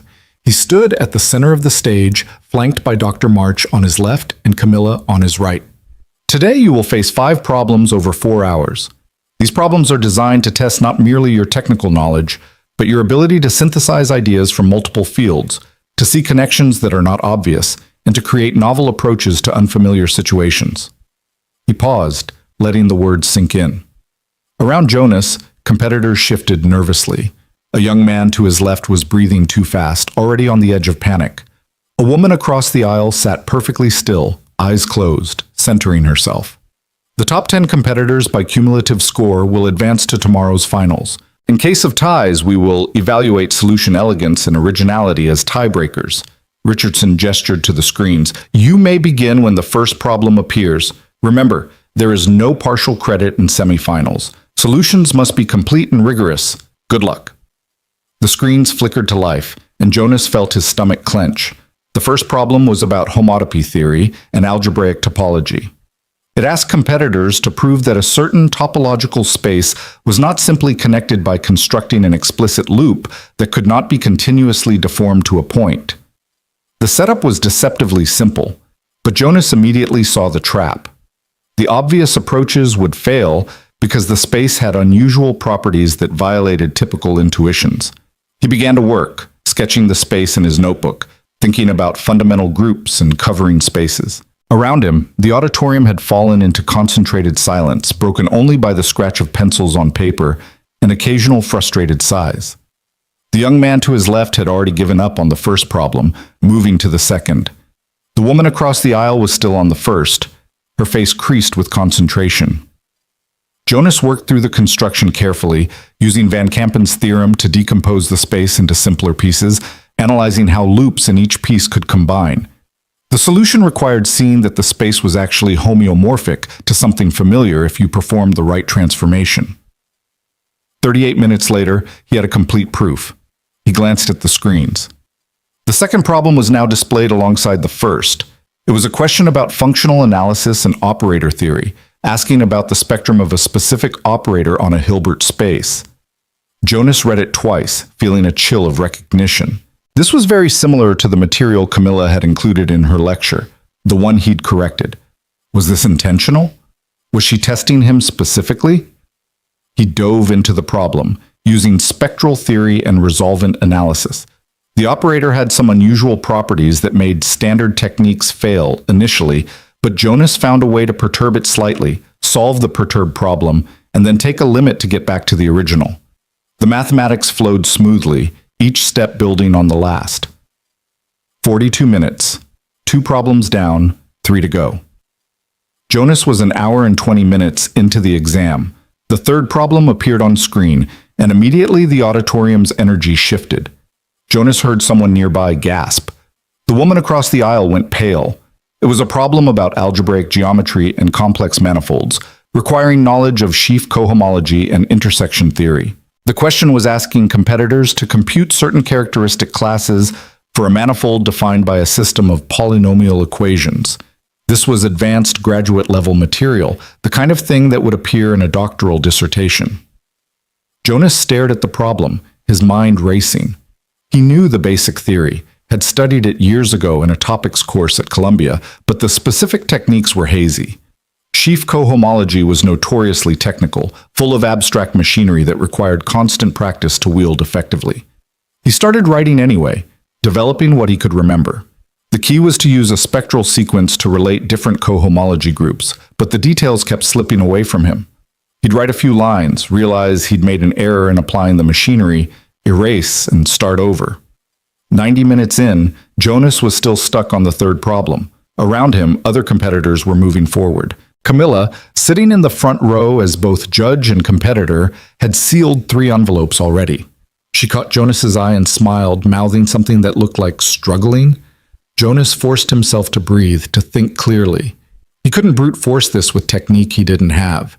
What if he approached it differently? Instead of using the full machinery of sheaf cohomology, what if he used a more elementary geometric argument? The manifold had certain symmetries that might simplify the computation. He started fresh with this approach, and suddenly things began to click. The geometric perspective revealed structure that the algebraic approach had obscured. Within 20 minutes, he had a solution. Not the sophisticated one using advanced machinery, but a clever elementary argument that got to the same answer. It was the kind of solution that Dr. March would love. Elegant, intuitive, showing genuine understanding rather than just technical prowess. He sealed the envelope and moved to the fourth problem, now 2 hours and 10 minutes into the exam. The fourth problem was about differential geometry and geodesics on curved spaces. It asked competitors to characterize the closed geodesics on a specific Riemannian manifold and determine which were stable. Jonas felt more confident here. Differential geometry had been his focus area at Columbia. He worked through the calculus of variations, computed the second variation formula, Analyze the Morse index. The solution was long and computational, requiring careful tracking of signs and indices, but Jonas moved through it systematically. When he finished, he'd filled 8 pages with calculations. 53 minutes. 2 hours and 45 minutes elapsed. One problem remaining, just over an hour left. The 5th and final problem appeared, and Jonas immediately understood why Dr. March had warned him. This wasn't just difficult, it was vicious. The problem was about variational calculus and partial differential equations, similar to the 10th problem from preliminaries but significantly harder. It asked competitors to prove existence and uniqueness of solutions to a specific elliptic PDE with unusual boundary conditions and nonlinear terms. The functional wasn't convex, so standard direct minimization methods would fail. The nonlinearity grew supercritically, which meant compactness arguments were subtle. The boundary conditions were non-local, making integration by parts problematic. This was a research problem, the kind of thing that might take weeks or months to solve properly. They had an hour. Jonas read the problem 3 times, his mind spinning. This had Camilla's fingerprints all over it. The specific combination of difficulties was designed to require exactly the techniques she'd mastered in her doctoral work. For someone like her, with years of experience in this specific area, it might be tractable. For Jonas, 5 years removed from active research, he had to try anyway. He started by trying to reformulate the problem, looking for hidden structure. Could the nonlinearity be handled with a fixed-point argument? No, the mapping wasn't contractive. Could he use mountain pass theory to find critical points? Maybe, but the geometry was wrong. The functional didn't have the right shape. 45 minutes left. Jonas tried building approximate solutions, hoping to use a limiting process. He set up a sequence of regularized problems that were easier to solve, proved that solutions existed for the regularized problems, then tried to pass to the limit. But the convergence was weak, and he couldn't get the strong convergence needed to handle the nonlinear terms. 30 minutes. Frustration built in his chest. He could feel the solution, could sense it was just out of reach, but every approach led to a wall. Around him, other competitors were sealing envelopes. Whether with solutions or with their best attempts, Jonas couldn't tell. Camilla had been finished for 20 minutes, sitting calmly in her seat, watching the room with an expression of serene confidence. 20 minutes. Jonas forced himself to think differently. What if he was overcomplicating this? What if there was a classical technique he'd forgotten, something elegant and simple that he was overlooking because he was too focused on modern methods? He thought about the great mathematicians of the past, about how they'd solved problems before modern functional analysis existed. They'd used symmetry, they'd used physical intuition, they'd used variational methods, not the modern Sobolev space approach, but the classical calculus of variations that Euler and Lagrange had developed. What if he transformed the PDE into an equivalent variational problem, but used the old techniques, the ones that required less abstract machinery but more direct geometric insight? Jonas's pencil began to move faster. He rewrote the problem as a question about extremizing a functional, but now he thought about it classically. The Euler-Lagrange equations, the transversality conditions, the geometric interpretation of the boundary conditions as natural boundaries for the variational problem. 10 minutes. The argument was coming together. Not complete. There were technical details he'd need to verify, but the core idea was there. He showed how the classical approach handled the boundary conditions naturally, how the nonlinearity could be managed through careful estimation in the Euler-Lagrange framework, how existence followed from compactness in the right function space. 5 minutes. Jonas was writing as fast as his hand could move, laying out the structure of the proof, indicating where detailed calculations would go, sketching the key estimates. It wasn't perfectly rigorous, a referee would ask for more details, but it demonstrated clear understanding of the problem's deep structure. Time, Richardson announced. Jonas sealed his envelope with shaking hands. His final solution was incomplete, he knew that. But it was honest, creative, showed genuine mathematical insight. Whether it would be enough. He stood with the other competitors, placing his 5 envelopes in the collection box. As he turned away, he nearly collided with Camilla. Cutting it close, weren't you? She was smiling, but there was something else in her expression now, not just superiority, but genuine curiosity. I saw you struggling with the 5th problem. It's a difficult one. You designed it. Not a question. I suggested the topic area. The actual problem was crafted by the judging committee. She tilted her head, studying him.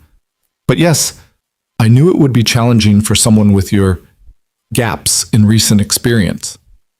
Did you finish it? Jonas asked. Something flickered across her face. Of course, it's directly related to my doctoral research. I've been working with problems like this for years. Then you should have recused yourself.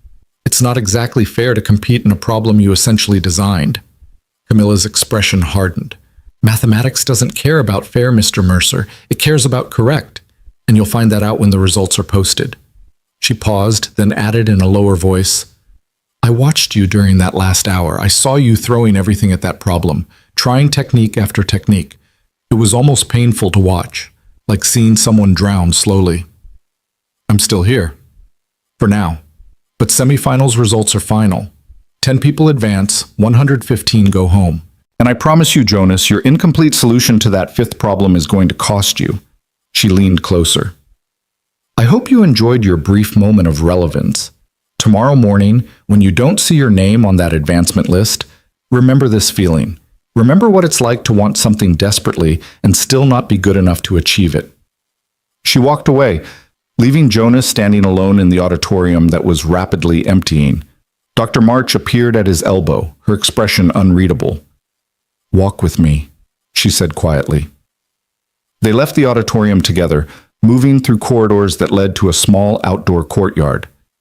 The late afternoon sun was warm, a sharp contrast to the climate-controlled intensity of the competition space. Dr. March sat on a bench, gesturing for Jonas to join her. That fifth problem was brutal, she said without preamble. Camilla pushed hard for something in that area. The rest of the committee tried to moderate it, but she insisted it was appropriate for this level of competition. She paused. Between you and me, I think she specifically designed it to break you. She told me as much. And yet you attempted it anyway. You didn't give up, didn't leave it blank. Dr. March turned to look at him directly. Jonas, I reviewed your preliminary solutions last night. They were good, very good. Your approach to that topology problem showed real creativity, but today's fifth problem, Jonas's heart sank. I didn't finish it. No, you didn't, but I saw your work before solutions were collected. I happened to glance at your paper as you sealed the envelope. She smiled slightly. That classical variational approach? That was inspired.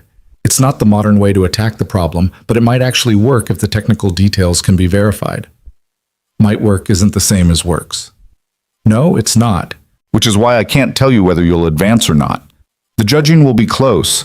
There are probably 15 competitors who could legitimately claim a spot in the top 10, and you're somewhere in that bubble. Jonas closed his eyes, feeling the exhaustion settle into his bones. He'd given everything he had, and it might not be enough. When will we know? Results post at 7 p.m. The committee needs time to review solutions carefully, especially for problems 4 and 5 where multiple approaches are possible. Dr. March squeezed his shoulder. Whatever happens, Jonas, you've already accomplished something remarkable. You proved you still have it.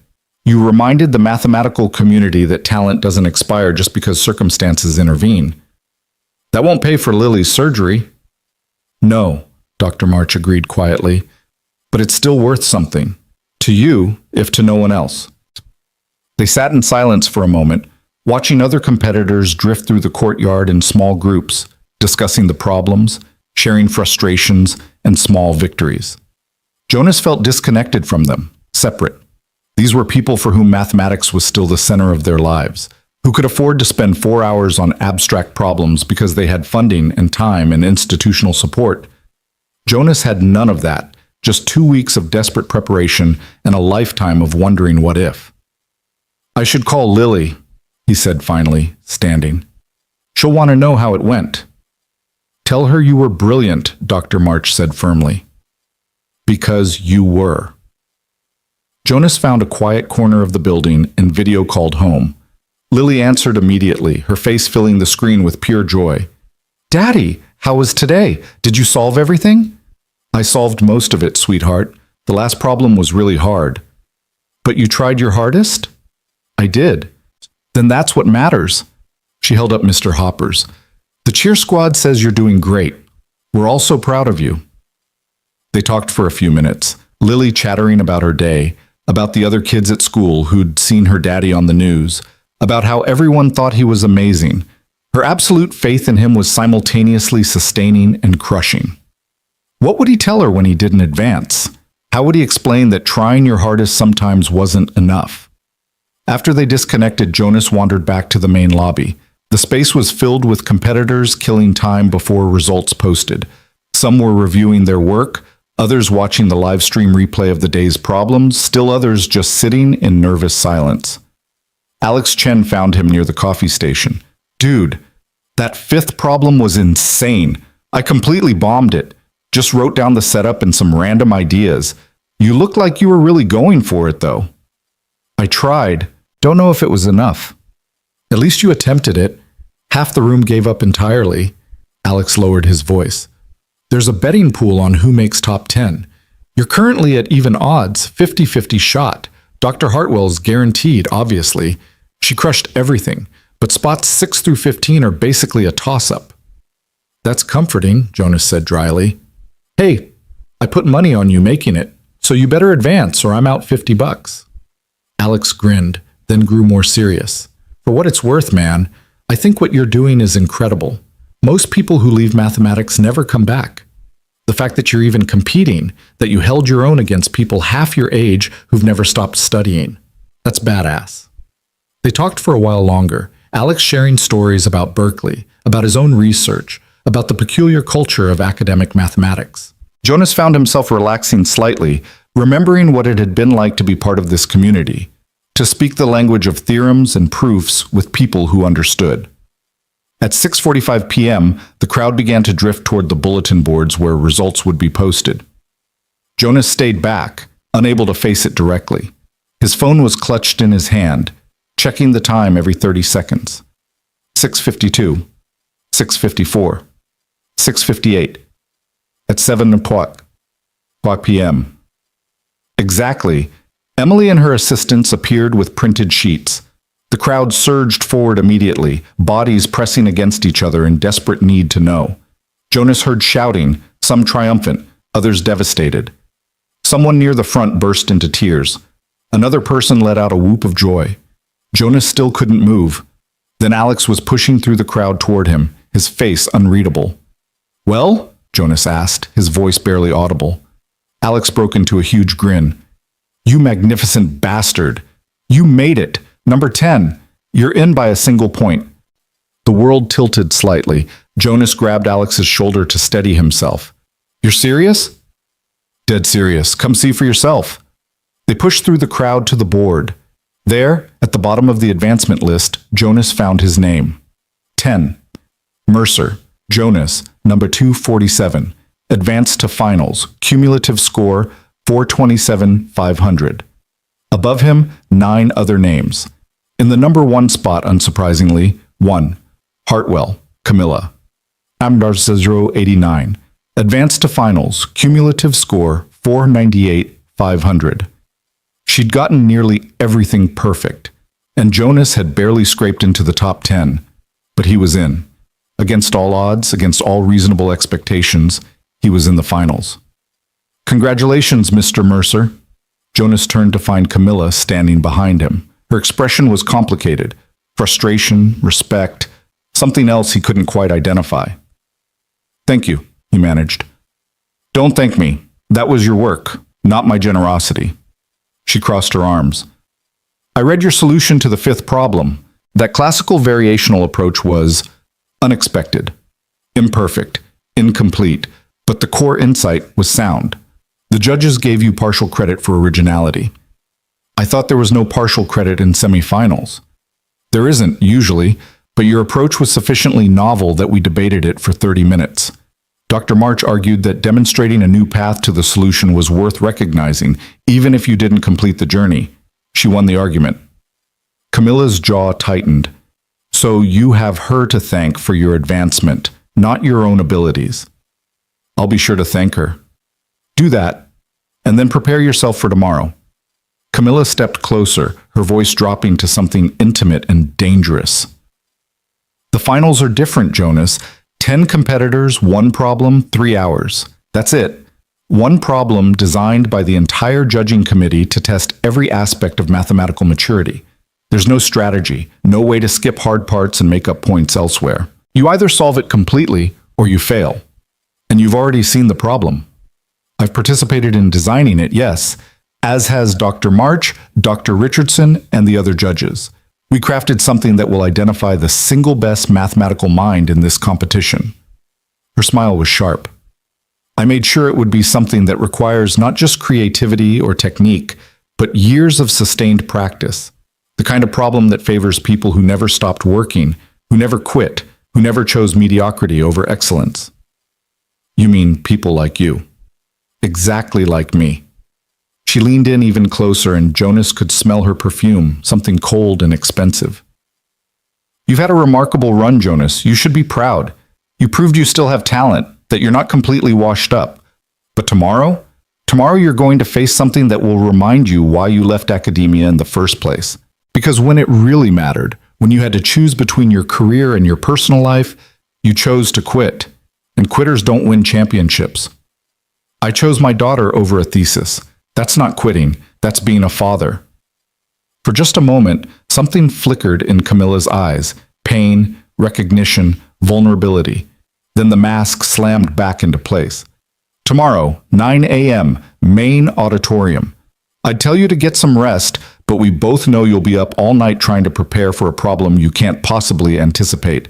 I almost feel sorry for you. She walked away, leaving Jonas standing in front of the results board, surrounded by celebrating competitors and devastated ones. Dr. March found him there 10 minutes later. Jonas, a word? They moved to a quiet conference room. Dr. March closed the door and turned to face him with an expression of profound seriousness. Tomorrow's finals problem is unlike anything you've faced, she began. Camilla fought hard to make it as brutal as possible. She wanted something from her doctoral dissertation, a problem she spent 3 years solving. We managed to moderate it somewhat, but it's still at the boundary of what we can reasonably expect someone to solve in 3 hours. What's the topic? I can't tell you that. It would be unethical. Dr. March paused. But I can tell you this. The problem will require synthesis of multiple fields: analysis, topology, algebra, geometry. It will require seeing connections that aren't obvious. And most importantly, it will require a certain kind of courage, the willingness to try an approach that seems too simple, too classical, too obvious to work.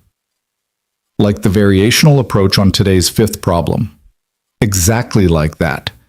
Jonas, I pushed hard to give you credit for that solution because I saw something in it that reminded me of the mathematician you used to be. You didn't have the technical machinery to solve it the modern way, so you went back to first principles. You thought like Euler, like Lagrange, like the giants who built this field before we had all our fancy tools. She gripped his shoulders. That's your strength, not technique. You've been away too long for that. Your strength is seeing the essential structure of a problem, the deep truth that underlies all the technical complexity. Will that be enough tomorrow? I don't know, Dr. March said honestly. Camilla has technique and experience. You have insight and creativity. Tomorrow will determine which matters more. They talked for another hour, Dr. March sharing what she could about the philosophy behind the finals problem without revealing specifics, helping Jonas understand the mindset he'd need. When they finally parted, Jonas felt simultaneously more prepared and more terrified. The drive home was long and dark. Jonas's mind raced through everything he'd learned, every technique he'd reviewed, every insight he'd had over the past 2 weeks. Tomorrow would be the culmination of all of it. One problem, 3 hours, his entire future hanging in the balance. When he arrived at the trailer, Lily was already asleep. Maria left quietly, squeezing Jonas's hand in silent support. He checked on his daughter, sleeping peacefully, her cheer squad arranged protectively around her, and then moved to the kitchen table. His phone buzzed with messages. Congratulations from Dr. March, encouragement from Alex Chen, a longer message from Maria about how proud she was, how Lily had spent the evening telling everyone about her brilliant father. And one more message from Camilla. Third time's the charm, they say. Except you've already had your two chances, preliminaries and semifinals. Tomorrow, you're out of luck, out of time, and out of your depth. Sleep well, Jonas.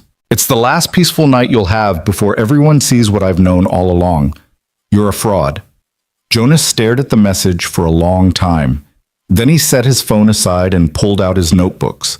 He studied until 3 a.m, working through classical papers, reviewing fundamental theorems, preparing his mind for whatever was coming. When exhaustion finally forced him to stop, he sat in the darkness of the kitchen, thinking about everything that had led to this moment.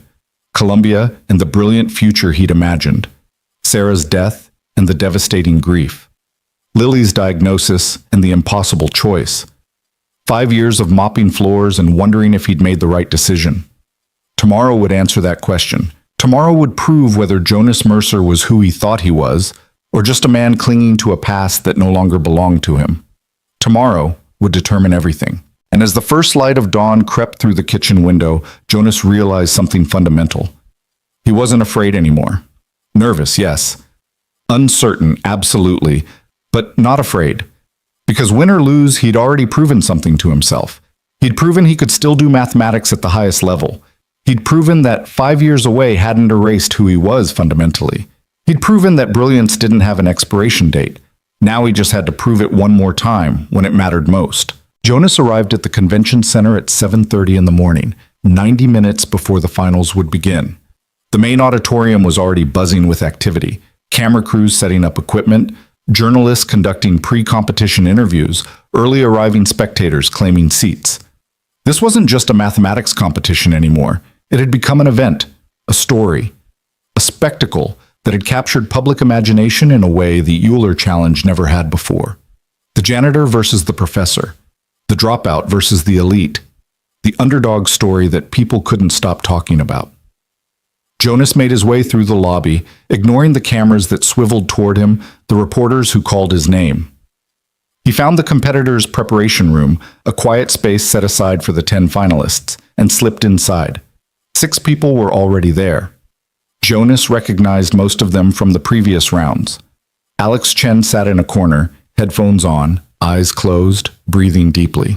A young woman named Sarah Kim from MIT was reviewing notes, her hands shaking slightly. 2 men Jonas didn't know were engaged in quiet conversation, their body language suggesting they were trying to calm each other's nerves. And in the far corner, perfectly composed, sat Camilla Hartwell. She looked up as Jonas entered, her expression unreadable. She was dressed impeccably.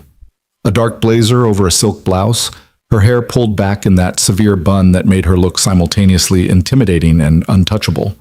She looked like she'd slept perfectly, like she hadn't spent the night agonizing over what was coming. "Mr. Mercer," she said, her voice carrying across the quiet room. "I'm surprised you're here so early. Most people in your position would be savoring their last hour of peace." "I could say the same about you." "I'm not nervous." She closed her notebook. Jonas glimpsed pages of dense equations, and stood, walking over to him. "I've been preparing for this moment for 3 years. I know exactly what's coming, exactly what's required. This is just another day's work for me." "Then why are you here 90 minutes early?" Something flickered across her face. "Because I don't leave things to chance. Because I've worked too hard to risk any detail being wrong." She paused, studying him. "You look exhausted. Did you sleep at all?" "A few hours." "Not enough. You'll need mental stamina today, Jonas. The problem we've designed isn't something you can solve through pure inspiration. It requires sustained concentration over the full 3 hours. If your mind is already tired..." "I'll be fine." Camilla smiled slightly. "Will you? Or are you running on adrenaline and desperation? I've seen it before, competitors who make it to finals on talent and luck, then crash when faced with something that requires genuine depth." She stepped closer, her voice dropping. "You know what the difference is between us? I've been doing this professionally for a decade. I teach this material. I live and breathe it every single day. You've had 2 weeks. Maybe that's my advantage." Jonas met her gaze steadily. "I don't have years of orthodoxy weighing me down. I can see problems fresh without assuming I know the only way to solve them. We'll see if your fresh perspective survives the next 3 hours." She turned to leave, then paused, One more thing. When you fail today, and you will fail, I want you to remember something. This wasn't personal. This was about maintaining standards, about protecting the integrity of mathematics from people who think enthusiasm can substitute for expertise. You're a cautionary tale, Jonas, a reminder of why we can't let anyone with a clever insight think they can compete at this level. She walked away before he could respond, leaving Jonas standing alone with his racing thoughts and pounding heart. Other finalists trickled in over the next hour. By 8:45, all 10 were present. The energy in the room was electric with tension. Some competitors were reviewing notes frantically. Others sat in meditation or prayer. Alex caught Jonas's eye and gave him a thumbs up, trying to project confidence that his pale face contradicted. At 8:55, Emily appeared in the doorway. Finalists, please follow me to the auditorium. It's time. They filed out in single file, moving through corridors that seemed too bright, too loud. Jonas could hear the auditorium before they reached it, the murmur of hundreds of spectators, the camera shutters clicking, the ambient noise of an event that had grown far beyond its original scope. The doors opened and Jonas felt his breath catch. The auditorium was packed, every seat filled, people standing in the aisles, cameras positioned at strategic angles. On the stage, 10 individual workstations had been set up, desks with blank paper, pencils, and a small placard with each competitor's name. Behind the workstations, 3 enormous screens displayed the Euler Challenge logo. The 10 finalists walked onto the stage to thunderous applause. Jonas felt disconnected from his body, like he was watching himself from a distance. He found his station, number 7, near the middle, and sat down. To his left, Sarah Kim looked like she might be sick. To his right, a confident-looking man from Cambridge was already testing his pencils, getting ready. Camilla sat at Station 1, the position of honor as the top seed. She looked completely relaxed, almost bored, as if this was all just a formality. Dr. Richardson stepped to a podium at Stage Center. The crowd noise died immediately. Ladies and gentlemen, welcome to the finals of the Euler Mathematical Challenge. His voice boomed through the auditorium's sound system. These 10 competitors represent the finest mathematical minds we've seen in years. Over the past 2 days, they have solved problems that would challenge professional researchers. Today, they face their ultimate test. He paused for effect, and Jonas felt his heart hammering against his ribs. The finals consist of a single problem, displayed simultaneously to all competitors. 3 hours to solve it. The competitor who produces the most complete, rigorous, and elegant solution will be named Euler Challenge Champion and will receive a $50,000 fellowship plus a research position at the institution of their choice. The crowd murmured appreciatively. $50,000. Lily's surgery, their future. The problem you will see today was crafted by our entire judging committee over the past 3 months. It represents the culmination of what we believe mathematical excellence should look like. Synthesis of multiple fields, creative insight, and rigorous proof. Dr. Richardson gestured to the judging table where Dr. March and 2 other judges sat alongside an empty chair. Dr. Hartwell will join us at the judges' table once competition begins, as she is also competing. So Camilla would be both competitor and judge. Jonas wondered how that had been allowed, what arguments she'd made to secure that privilege. Competitors, you may begin when the problem appears on screen. Remember, we are evaluating not just correctness, but elegance and clarity of presentation. Show your work completely. Good luck. Richardson stepped back. The lights dimmed slightly. The 3 enormous screens flickered to life. And there, in stark black text against white background, appeared the problem that would determine everything. Jonas read it once, then again, then a 3rd time, his stomach sinking with each pass. The problem was a monster. It asked competitors to prove existence and uniqueness of solutions to a specific system of coupled partial differential equations arising in differential geometry. The system described the evolution of geometric flows on manifolds with boundary, where the boundary conditions were non-local and time-dependent. The equations involved 4th-order terms, non-linear coupling between different components, and degeneracies that made standard PDE theory inapplicable. To solve it completely would require techniques from functional analysis, geometric analysis, evolution equations, and abstract algebra. It would require seeing how all these pieces fit together, how to use symmetries to reduce complexity, how to construct approximate solutions, and prove they converged. It was exactly the kind of problem that would have appeared in Camilla's doctoral dissertation. Jonas looked over at her. She'd already started writing, her pencil moving confidently across the paper. She knew this problem, maybe not this exact formulation, but certainly the techniques needed to solve it. She'd been preparing for this specific type of problem for years. Around him, other competitors were beginning to work, some confidently, others with visible panic. Sarah Kim was staring at the problem like it was written in a foreign language. Alex had started writing but kept stopping, erasing, starting over. Jonas forced himself to breathe, to think clearly. Don't panic. Break it down. What do you know? He started by writing out the full system of equations, making sure he understood the setup completely.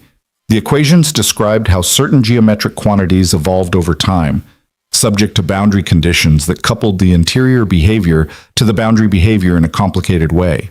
The standard approach would be to use parabolic PDE theory, treating this as an evolution equation and proving existence of solutions for short times, then trying to extend to longer times. But the fourth-order terms meant it wasn't strictly parabolic, and the degeneracies made regularity estimates problematic. Jonas spent 30 minutes just analyzing the structure of the problem, identifying where the difficulties lay. The non-local boundary conditions were the key obstacle. They prevented using standard energy estimates because you couldn't integrate by parts cleanly. He glanced at the clock. 35 minutes elapsed. Camilla had already filled several pages, her solution developing systematically. The Cambridge competitor was making steady progress. Sarah Kim had given up and was just staring at her blank paper, tears sliding down her face. Jonas looked back at the problem. Think, what would the classical mathematicians have done? Before all the modern functional analysis machinery, how would someone like Poincaré or Hilbert have approached this? They would have looked for symmetries. They would have tried to find conserved quantities, things that didn't change as the system evolved. Those could give you control over the solution, could tell you it couldn't blow up or develop singularities. Jonas started hunting for symmetries in the equations. The manifold had a specific geometric structure. Was there a group action that left the equations invariant? He worked through the algebra, testing different possibilities. 50 minutes in, he found it. The manifold had a hidden rotational symmetry that wasn't obvious from the original formulation. If you worked in coordinates adapted to this symmetry, the equations simplified dramatically. The coupling between components reduced, the non-local boundary conditions became local. Jonas's pencil began to move faster, excitement building. This was it. This was the insight that would unlock the problem.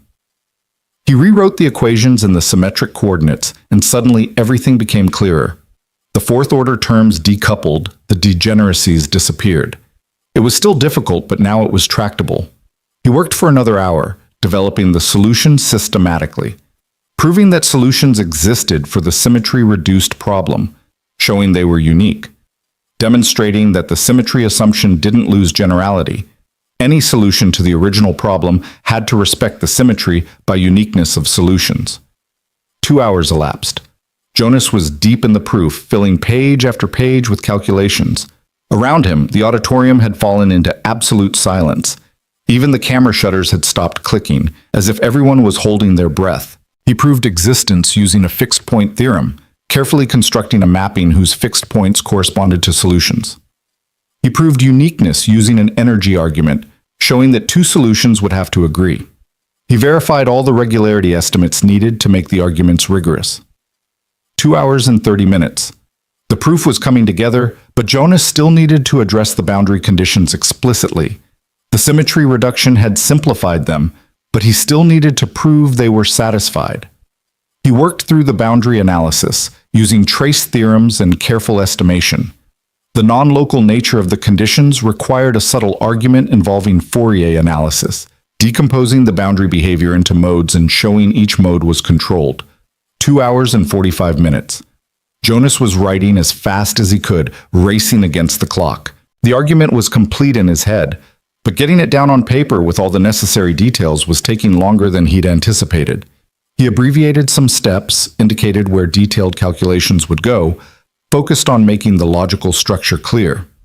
Around him, several competitors had given up. Sarah Kim had left the stage entirely, unable to continue. Two others sat with their heads in their hands, defeated. Alex was still working but looked frustrated, stuck on some aspect of the problem. Only 3 people seemed to be making real progress: Camilla, the Cambridge competitor, and Jonas himself. 2 hours and 55 minutes. Jonas wrote the final line of his proof, showing that all the pieces fit together to establish existence and uniqueness of solutions. He'd done it. The solution was complete, rigorous, showing every major step. Not every tiny detail was spelled out, but the structure was there, solid and clear. He set down his pencil and looked at what he'd created. 12 pages of dense mathematics, each page building on the last, the whole thing forming a coherent argument from first principles to final conclusion. It was good, maybe the best mathematics he'd ever done. But was it enough? Time, Dr. Richardson announced. The word echoed through the auditorium. Jonas sealed his solution in the envelope provided, his hands shaking slightly. Around him, other competitors were doing the same, some looking relieved, others devastated. Camilla sealed her envelope calmly, then stood and walked to the judging table, taking her seat. She looked completely confident, unworried. She'd finished with 20 minutes to spare, Jonas had noticed. Whatever she'd written, she believed it was complete. Competitors, please bring your solutions forward, Richardson instructed. They filed to the front of the stage, placing their sealed envelopes in a wooden box.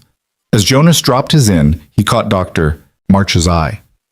She gave him a small nod, but her expression was unreadable. The judging committee will now review all solutions, Richardson continued. This process typically takes 3 to 4 hours. Results will be announced this evening at 6 p.m. here in this auditorium. Competitors and guests are welcome to remain in the facility or leave and return. Thank you all for your extraordinary efforts today. The tension broke.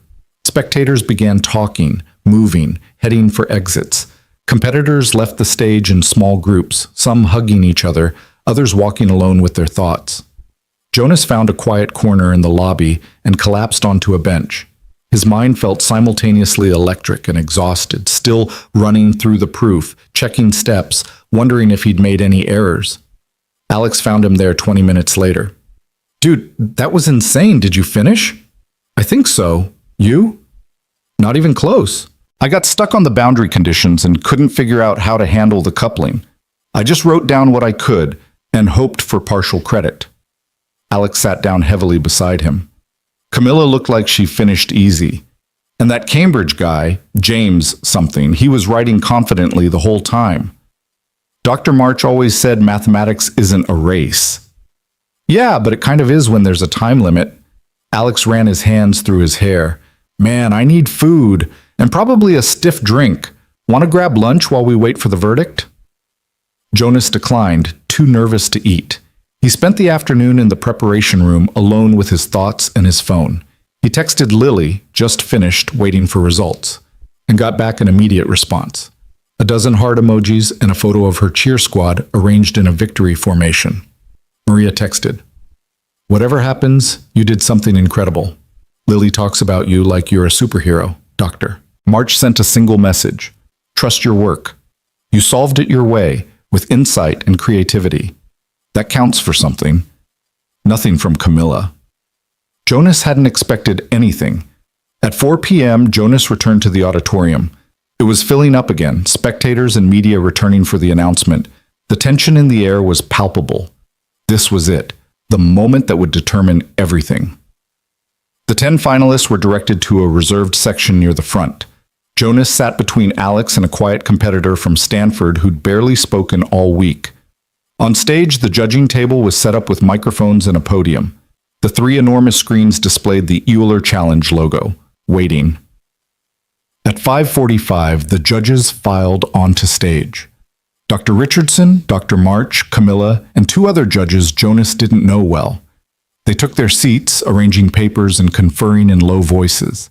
Camilla looked satisfied, almost smug. Dr. March's expression was carefully neutral. At 6 p.m. exactly, Dr. Richardson stood and approached the podium. "Ladies and gentlemen, thank you for your patience. The judging committee has completed our review of all 10 solutions submitted today. I want to begin by acknowledging the extraordinary quality of work we witnessed. The problem you saw today was intentionally difficult, designed to push even the best mathematical minds to their limits. Several competitors produced work that would be worthy of publication in research journals. The crowd was absolutely silent, hanging on every word. However, we can only name one champion. Before I announce the results, I want to invite Dr. March to say a few words about what we were evaluating.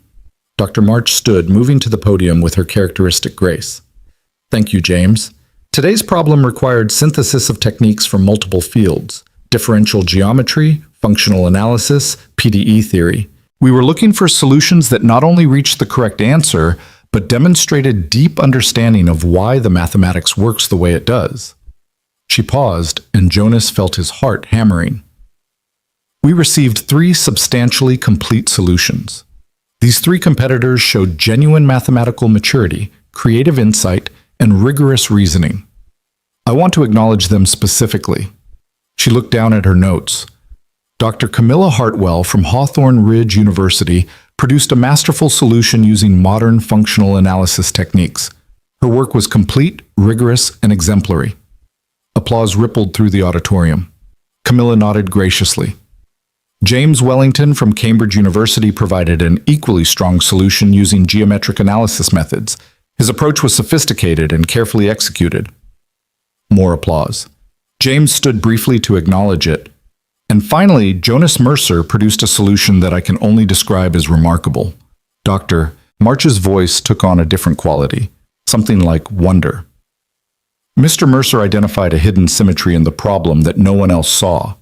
This symmetry simplified the equations dramatically and revealed structure that the original formulation obscured. His solution was creative, elegant, and deeply insightful. The applause was thunderous. Jonas sat frozen, unable to process what he was hearing. However, Dr. March continued, and the crowd silenced immediately. There were differences in completeness and rigor. Dr. Hartwell's solution spelled out every technical detail explicitly. Mr. Wellington's solution was similarly thorough. Mr. Mercer's solution, while brilliant in its core insight, left some technical details sketched rather than fully proven. This presented the committee with a difficult choice. Jonas's stomach dropped. He'd been so focused on the main ideas that he'd rushed some of the technical verification. Had that cost him everything? The committee debated for over 2 hours, Dr. March said. We discussed what mathematical excellence means, what we should prioritize in evaluating solutions. Do we value technical completeness over creative insight? Do we reward orthodox approaches or innovative ones? She paused. In the end, we came to a decision. But before I announce it, I want to ask Dr. Hartwell to share her perspective as both competitor and judge. Camilla stood and approached the podium. She looked uncomfortable for the first time all week, something in her posture suggesting internal conflict. Thank you, Dr. March. Her voice was steady but lacking its usual confidence. I want to address the elephant in the room. I competed today while also serving as a judge. Some have questioned whether that was appropriate. I argued to the committee that I could be objective, that my professional standing meant I could maintain proper boundaries. She paused, and Jonas saw her hands tighten on the podium. I was wrong. I designed this competition to prove a point, to prove that mathematical excellence requires sustained professional dedication, that talent alone isn't enough, that people who leave academia forfeit their right to compete at this level. I chose today's problem specifically to favor approaches I was familiar with, techniques I'd mastered, methods that would be difficult for someone with gaps in their training. The auditorium was dead silent now. And Mr. Mercer solved it anyway, not using the methods I expected, but using an insight I completely missed. A symmetry that I, with all my years of experience and expertise, failed to see. Her voice cracked slightly. His solution is incomplete in some technical details, yes, but it's also genuinely creative in a way mine isn't. He found a new path to the answer, one that's actually more elegant than the standard approach. She turned to look directly at Jonas. I owe you an apology, Mr. Mercer. Not just for today, but for everything. For mocking you in my lecture hall, for trying to humiliate you publicly, for designing this competition to break you. You proved that mathematical brilliance doesn't expire just because life gets in the way. You proved that insight and creativity matter as much as technical training. You proved me wrong in every way that matters. Tears were streaming down her face now, and Jonas felt his own eyes burning. I told you once that mathematics requires serious pedigree. I was an arrogant fool. Mathematics requires curiosity, creativity, and courage, all things you've shown in abundance. I don't know if I can earn your forgiveness, but I want you to know you belong in this world. You always have. She stepped back from the podium, wiping her eyes. Dr. March squeezed her shoulder as she returned to her seat. Dr. Richardson stood again. Thank you, Dr. Hartwell, for that honesty. Now, for the results. In third place, with an excellent geometric solution, James Wellington from Cambridge University. Applause. James stood and waved. In second place, with a masterful technical solution demonstrating complete command of modern functional analysis, Dr. Camilla Hartwell. More applause, though Camilla barely reacted, staring at the table in front of her. Jonas couldn't breathe. This meant, and in first place, for a solution that demonstrated extraordinary creative insight and revealed new mathematical structure, the Euler Challenge champion is Jonas Mercer. The auditorium exploded. People were standing, cheering, applauding. Cameras flashed. Someone was shouting his name. Jonas sat frozen, unable to move, unable to process that this was real. Alex grabbed him, pulling him to his feet. You did it! You incredible bastard! You actually did it! Jonas stumbled toward the stage in a daze. Dr. Richardson was holding an oversized check, $50,000. Doctor. March was beaming, tears in her eyes. And Camilla was standing, applauding with everyone else, her face a complicated mixture of emotions. Richardson handed Jonas the microphone. Would you like to say anything? Jonas looked out at the crowd, at all those faces. He thought about Lily at home watching on live stream, about the 5 years of mopping floors and wondering if he'd made the right choice, about Sarah and how she'd believed in him even when he'd stopped believing in himself. I want to thank Dr. March for never giving up on me, he said, his voice shaking. And I want to thank my daughter Lily, who reminded me that trying your hardest is what matters, not whether you're the smartest person in the room. He paused. Mathematics is beautiful because it's true for everyone, regardless of their background or circumstances. You don't need permission to love it, to pursue it, to contribute to it. You just need curiosity and courage. He looked at Camilla. And I want to thank Dr. Hartwell. What she just said took more courage than solving any equation. She challenged me to prove I still belonged in this world, and that challenge made me better than I thought I could be. The applause was deafening. As Jonas left the stage, clutching his check and his championship certificate, Camilla intercepted him. I meant every word I said up there, she told him quietly. I was terrified of you, Jonas. Terrified that if someone like you, someone who'd left and come back, could compete with me, it would mean my entire career, everything I'd sacrificed for mathematics, wasn't as special as I'd told myself it was. Your work is brilliant, Camilla. You got second place in the most prestigious mathematics competition in the country. I got second place to someone working a night shift and studying between cleaning bathrooms. She smiled, but there was no bitterness in it now. That's actually incredible. It means mathematics is bigger than I'd let myself believe. More democratic, more open. I'd spent so long building walls around it, protecting it like some exclusive club. She extended her hand. Can we start over? As colleagues? Jonas took her hand. I'd like that. Good, because I'm going to make this right. There's a fellowship at Hawthorne Ridge, fully funded, complete flexibility. It's yours if you want it. You can finish your PhD, publish your research, and we'll be honored to have you. Behind them, media was gathering, wanting interviews, questions. But Jonas was thinking about Lily, about telling her they'd won, about the surgery that would save her life, about the future that had suddenly opened up before them. He'd come to this competition desperate and doubting. He was leaving it transformed. The janitor had become the champion, and the world of mathematics would never quite be the same. The drive home from Boston took on a dreamlike quality, as if Jonas was moving through a world that had fundamentally shifted while he wasn't looking. The oversized check sat in the passenger seat, $50,000 made tangible, made real. His phone buzzed continuously with messages, calls, notifications that he'd become some kind of overnight sensation. The video of Camilla's emotional apology had already gone viral, shared millions of times with captions like, "Professor admits she was wrong," and "Humility in academia." But Jonas barely registered any of it. His mind kept circling back to a single thought. Lily would be okay. After years of worry, of counting pennies and making impossible choices, of lying awake wondering how he'd afford the surgery that would save his daughter's life, it was over. They'd won. He pulled into the trailer park just after midnight. The lights were on in their trailer, and through the window he could see movement. Maria had stayed late, bless her, keeping Lily awake to see her father return triumphant. Jonas grabbed the check and stepped out of the car. Before he could reach the door, it burst open and Lily flew out in her pajamas, her stuffed rabbit Mr. Hoppers clutched in one hand. "Daddy, Daddy, you won! You actually won!" She crashed into him with the full force of 8-year-old enthusiasm, and Jonas caught her, lifting her up despite the exhaustion in his bones. "We won, sweetheart. We won everything." Lily pulled back to look at him, her eyes shining with tears and joy. "Maria let me watch on her tablet. I saw you go up on stage.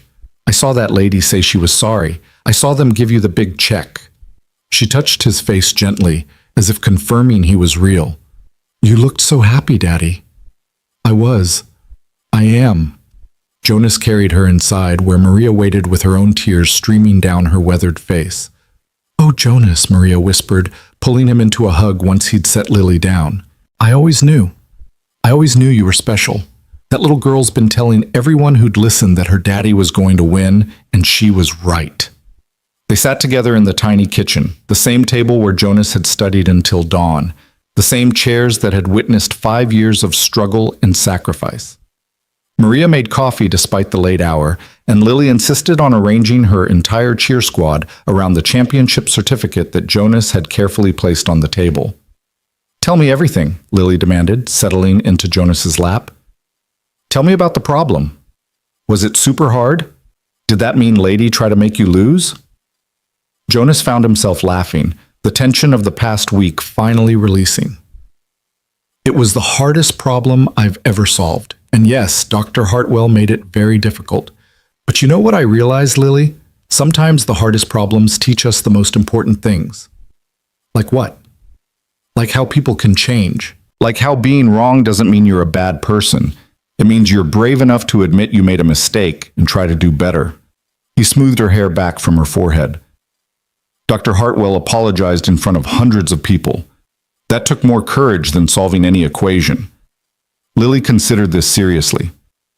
Is she still mean? I don't think she was ever really mean. I think she was scared, and fear made her act in ways she's not proud of. Jonas looked at the certificate, at his name inscribed in elegant calligraphy.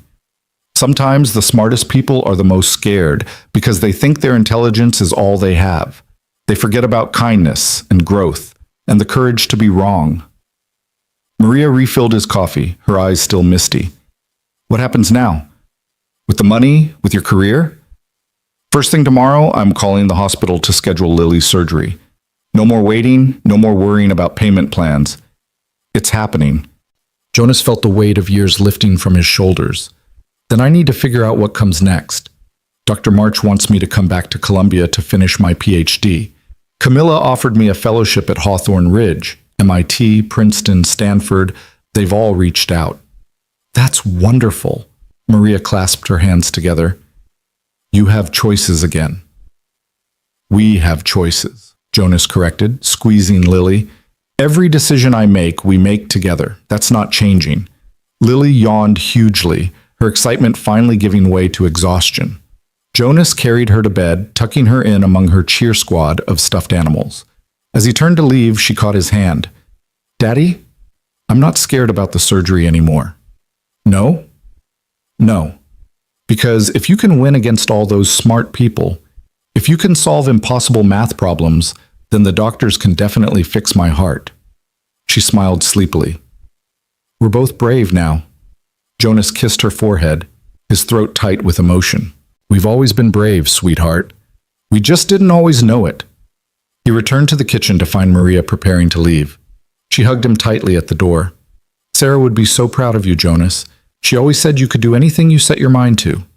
After Maria left, Jonas sat alone in the quiet trailer, the championship certificate before him, and allowed himself to fully feel everything he'd been holding back. The grief for Sarah, who should have been here to see this, the relief that Lily would be okay, the pride in what he'd accomplished, the exhaustion of pushing himself further than he'd thought possible, the strange, unexpected hope for the future. His phone buzzed with a text from Dr. March. Get some sleep. Tomorrow the real work begins, but tonight, celebrate. You've earned it. Another text, this one from Camilla. I know it's late, but I couldn't sleep without saying this properly. What you did today changed me. Changed how I see mathematics, teaching, everything. Thank you for that gift. I hope we can talk soon about the fellowship. No pressure, just possibilities. Jonas responded to both with simple thank yous, then turned off his phone. Tomorrow would bring decisions and complications. Tonight was for savoring victory, for breathing freely, for remembering what it felt like to succeed at something that mattered. He fell asleep on the couch, still dressed, the championship certificate on the table where he could see it, proof that impossible things could happen if you were brave enough to try. The next 3 weeks passed in a whirlwind that Jonas struggled to process. The morning after his victory, he called Boston Children's Hospital and scheduled Lily's surgery for 6 weeks out. Enough time for the medical team to prepare, but no more waiting, no more delays. The relief in the cardiac surgeon's voice when Jonas explained he could pay in full was palpable. They'd been watching Lily's case with concern, knowing the surgery was urgent but unable to push without confirmation of funding. The media attention proved both blessing and curse.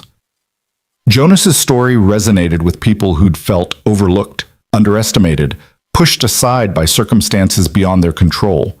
He received thousands of emails from single parents, from people who'd left careers for family, from janitors and drivers and retail workers who still nurtured dreams of something more. Their stories broke his heart and rebuilt it simultaneously. So many brilliant people whose potential had been buried under economic necessity. But the attention also brought scrutiny. Academic forums debated whether Jonas had truly earned his victory, whether the judging had been fair, whether emotional narratives had influenced mathematical evaluation. Some argued that Camilla's complete solution should have won, that rewarding incomplete work set a dangerous precedent. Others praised the judges for valuing insight over rote technique. Dr. March addressed the controversy in an editorial published in the American Mathematical Society Journal. Jonas read it on his phone while sitting in the hospital waiting room during one of Lily's pre-surgical checkups. Mathematics has always progressed through insight, not merely computation, Dr. March had written.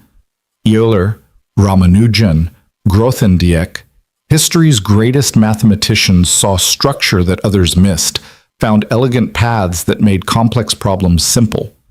Jonas Mercer's solution embodied this tradition. To privilege technical completeness over creative vision is to misunderstand what mathematics is fundamentally about, the search for truth through clarity of thought. Mr. Mercer showed us something true about the problem that no one else saw. That is excellence. The editorial sparked further debate, but Jonas tried to ignore it. He had more immediate concerns. Lily's health, the future he needed to build, the promises he'd made to himself and his daughter. Camilla reached out a week after the competition with a formal offer. The Mercer Fellowship, she called it, with characteristic directness. Full funding for Jonas to complete his PhD, complete flexibility to work at his own pace, and a guaranteed teaching position afterward if he wanted it. She'd gotten her dean to approve it within days, using a combination of her personal reputation and the positive publicity Jonas's story had brought Hawthorne Ridge. I want to do this right, she told Jonas over coffee at a diner near campus. It was their first private conversation since the competition, and Camilla looked different somehow, less armored, more human. Not as penance, though there's some of that, but because you made me realize how many brilliant people we're losing because they can't afford to stay in academia. The fellowship isn't just for you, it's the start of a program. We're going to fund 5 more positions like it next year, targeting people who've had to leave for financial or family reasons. Jonas stirred his coffee, thinking, "Why are you doing this, Camilla? Really?" She was quiet for a long moment. "Because I've spent 10 years building walls around mathematics, protecting it like some exclusive club. I told myself I was maintaining standards, but really, I was just afraid. Afraid that if someone without the right pedigree could compete with me, it would mean all my sacrifices, the relationships I didn't have, the life I didn't live, the parts of myself I gave up for my career, that all of it was for nothing. That's not nothing. Your work is brilliant. My work is competent, Camilla corrected gently. Technically proficient, rigorous, publishable. But is it transformative? Does it see things no one else sees? She smiled sadly. You showed me the difference between being good at mathematics and being a mathematician. I'm very good at mathematics. But you're a mathematician.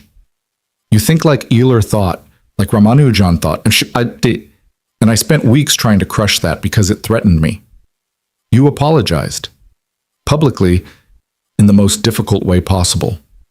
That counts for something. Does it? Does saying sorry undo the damage? Camilla looked at him intently. I humiliated you in front of your students, Jonas. I designed a competition to break you. I weaponized my position to make you feel small. An apology doesn't erase that. No, but it starts the healing, for both of us. Jonas paused. I spent 5 years feeling like I'd failed, like leaving Columbia made me a failure. You weren't entirely wrong about me, Camilla. I was bitter about what I'd given up. I was angry at the world for making me choose between my career and my daughter. Your contempt just vocalized what I'd been telling myself. So we both needed this wake-up call. Maybe we did, Jonas smiled. Tell me about the teaching position. What would that look like? They talked for 2 hours, sketching out possibilities. Jonas wouldn't start immediately. He needed to focus on Lily's surgery and recovery first. But in the fall, he could begin part-time, teaching while completing his dissertation research. Camilla had already spoken to the department about creating courses specifically for non-traditional students, for people who'd taken breaks from mathematics and wanted to return. We're calling it Second Chances in STEM, Camilla explained. Evening classes, online options, childcare support, emergency funding for people dealing with crises. Everything we should have been doing all along. She hesitated. I'd like you to help design the curriculum. You understand what these students need in a way I never could. Because I am these students. Exactly. Camilla paid for their coffee, insisting despite Jonas's protests. As they walked to the parking lot, she said, There's something else.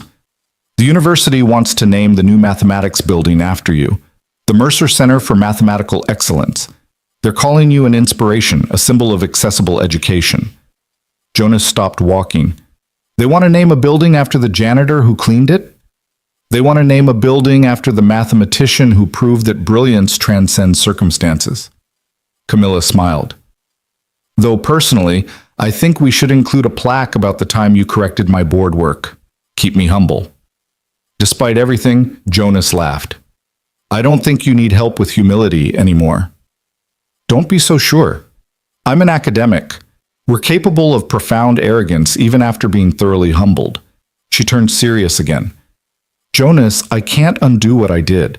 I can't take back the cruelty or the dismissiveness, but I can make sure it doesn't happen to anyone else. That has to count for something. It counts for everything, Jonas assured her. People can change. You've proven that. They parted with a handshake that felt like the beginning of something. Not quite friendship yet, but mutual respect, the foundation on which something better could be built. The weeks before Lily's surgery were filled with preparation of a different kind. Jonas spent his days with her, visiting parks, reading books, making memories to sustain them both through the scary times ahead. He explained the surgery in terms an 8-year-old could understand, honest about the risks but emphasizing the expertise of the doctors, the strength of her young body, the future that awaited them both. Will it hurt? Lily asked one evening as Jonas helped her pick out a special stuffed animal to take to the hospital. For a little while, yes, but the doctors will give you medicine to help with the pain, and I'll be there the whole time. The second they let me see you, I'll be right there holding your hand. Lily selected a small teddy bear wearing a doctor's coat, a gift from Maria. Mr. Dr. Bear will help the real doctors fix my heart. I'm sure he will. The night before the surgery, Jonas couldn't sleep. He sat in the kitchen with his championship certificate, his acceptance letters from Columbia and Hawthorne Ridge, his daughter's medical charts, all the pieces of their future laid out before him. So much had changed in 4 weeks. So much was still uncertain. His phone buzzed with a message from Dr. March. Thinking of you and Lily tomorrow. She's going to be fine. She's got her father's strength. Another from Alex Chen. Good luck tomorrow, man. Lily's got this. She's tougher than any math problem. And one from Camilla. I'm not religious, but I'm praying anyway. For Lily, for you, for your family.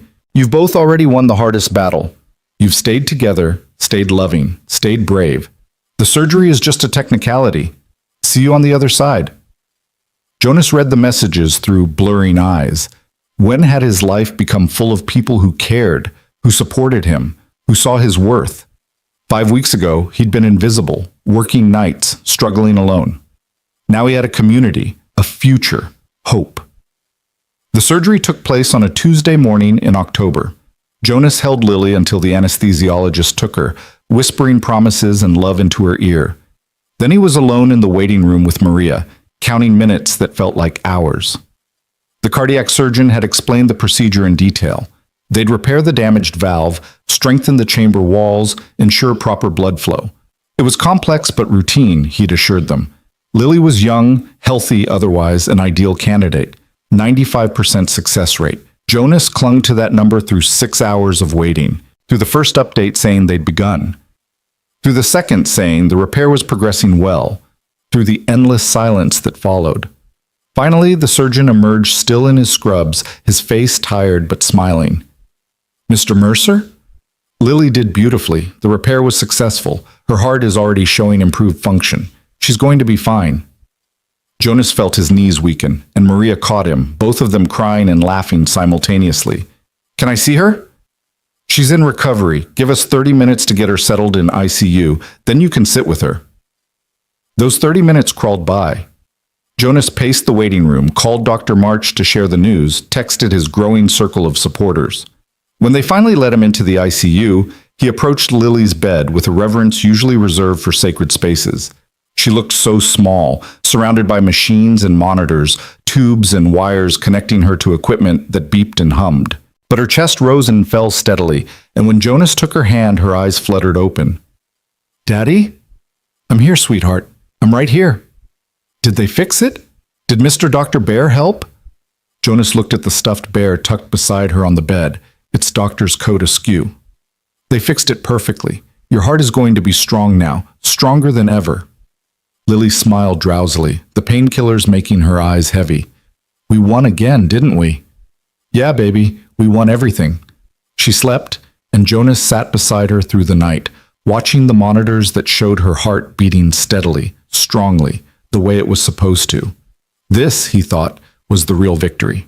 Not the championship, or the money, or the academic recognition. This, his daughter alive and healing, her future no longer shadowed by medical uncertainty. The next morning brought a surprise visitor.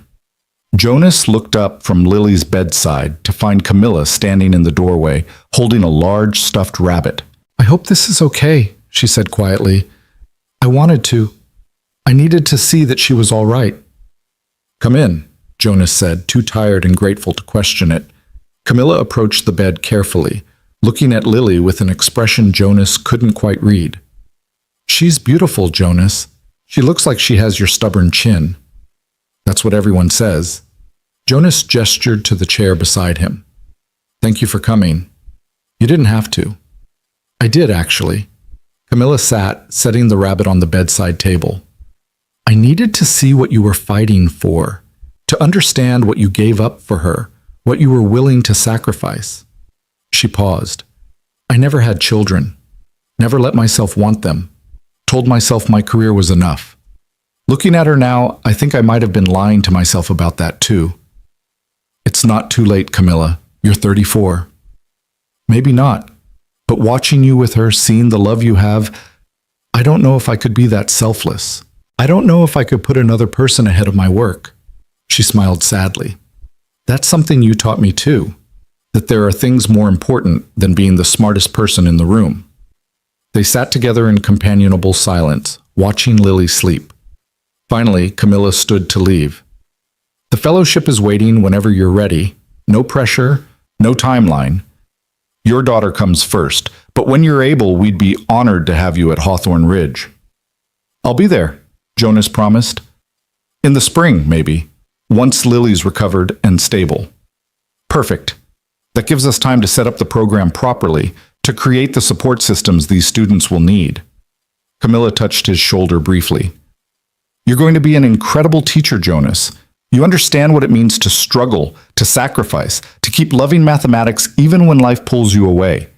That wisdom, that's what our students need. After she left, Maria arrived with fresh coffee and magazines, prepared to keep vigil while Jonas took a break.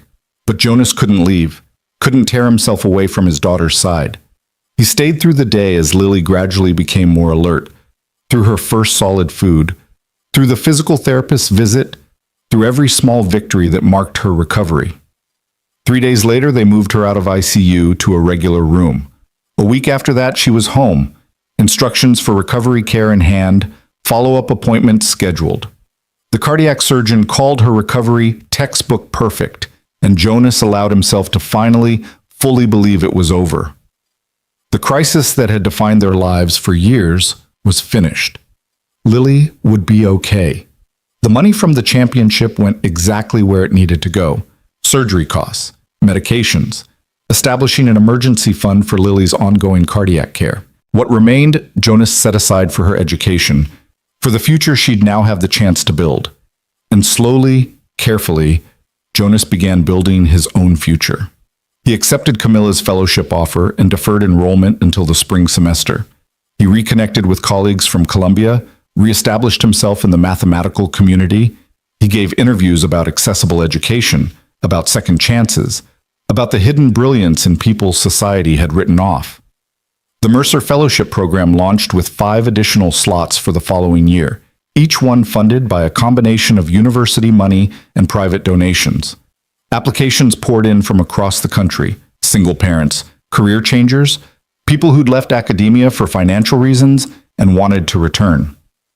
Reading their stories, Jonas felt the weight of responsibility and privilege. He'd been given a second chance. Now he had the opportunity to provide that for others.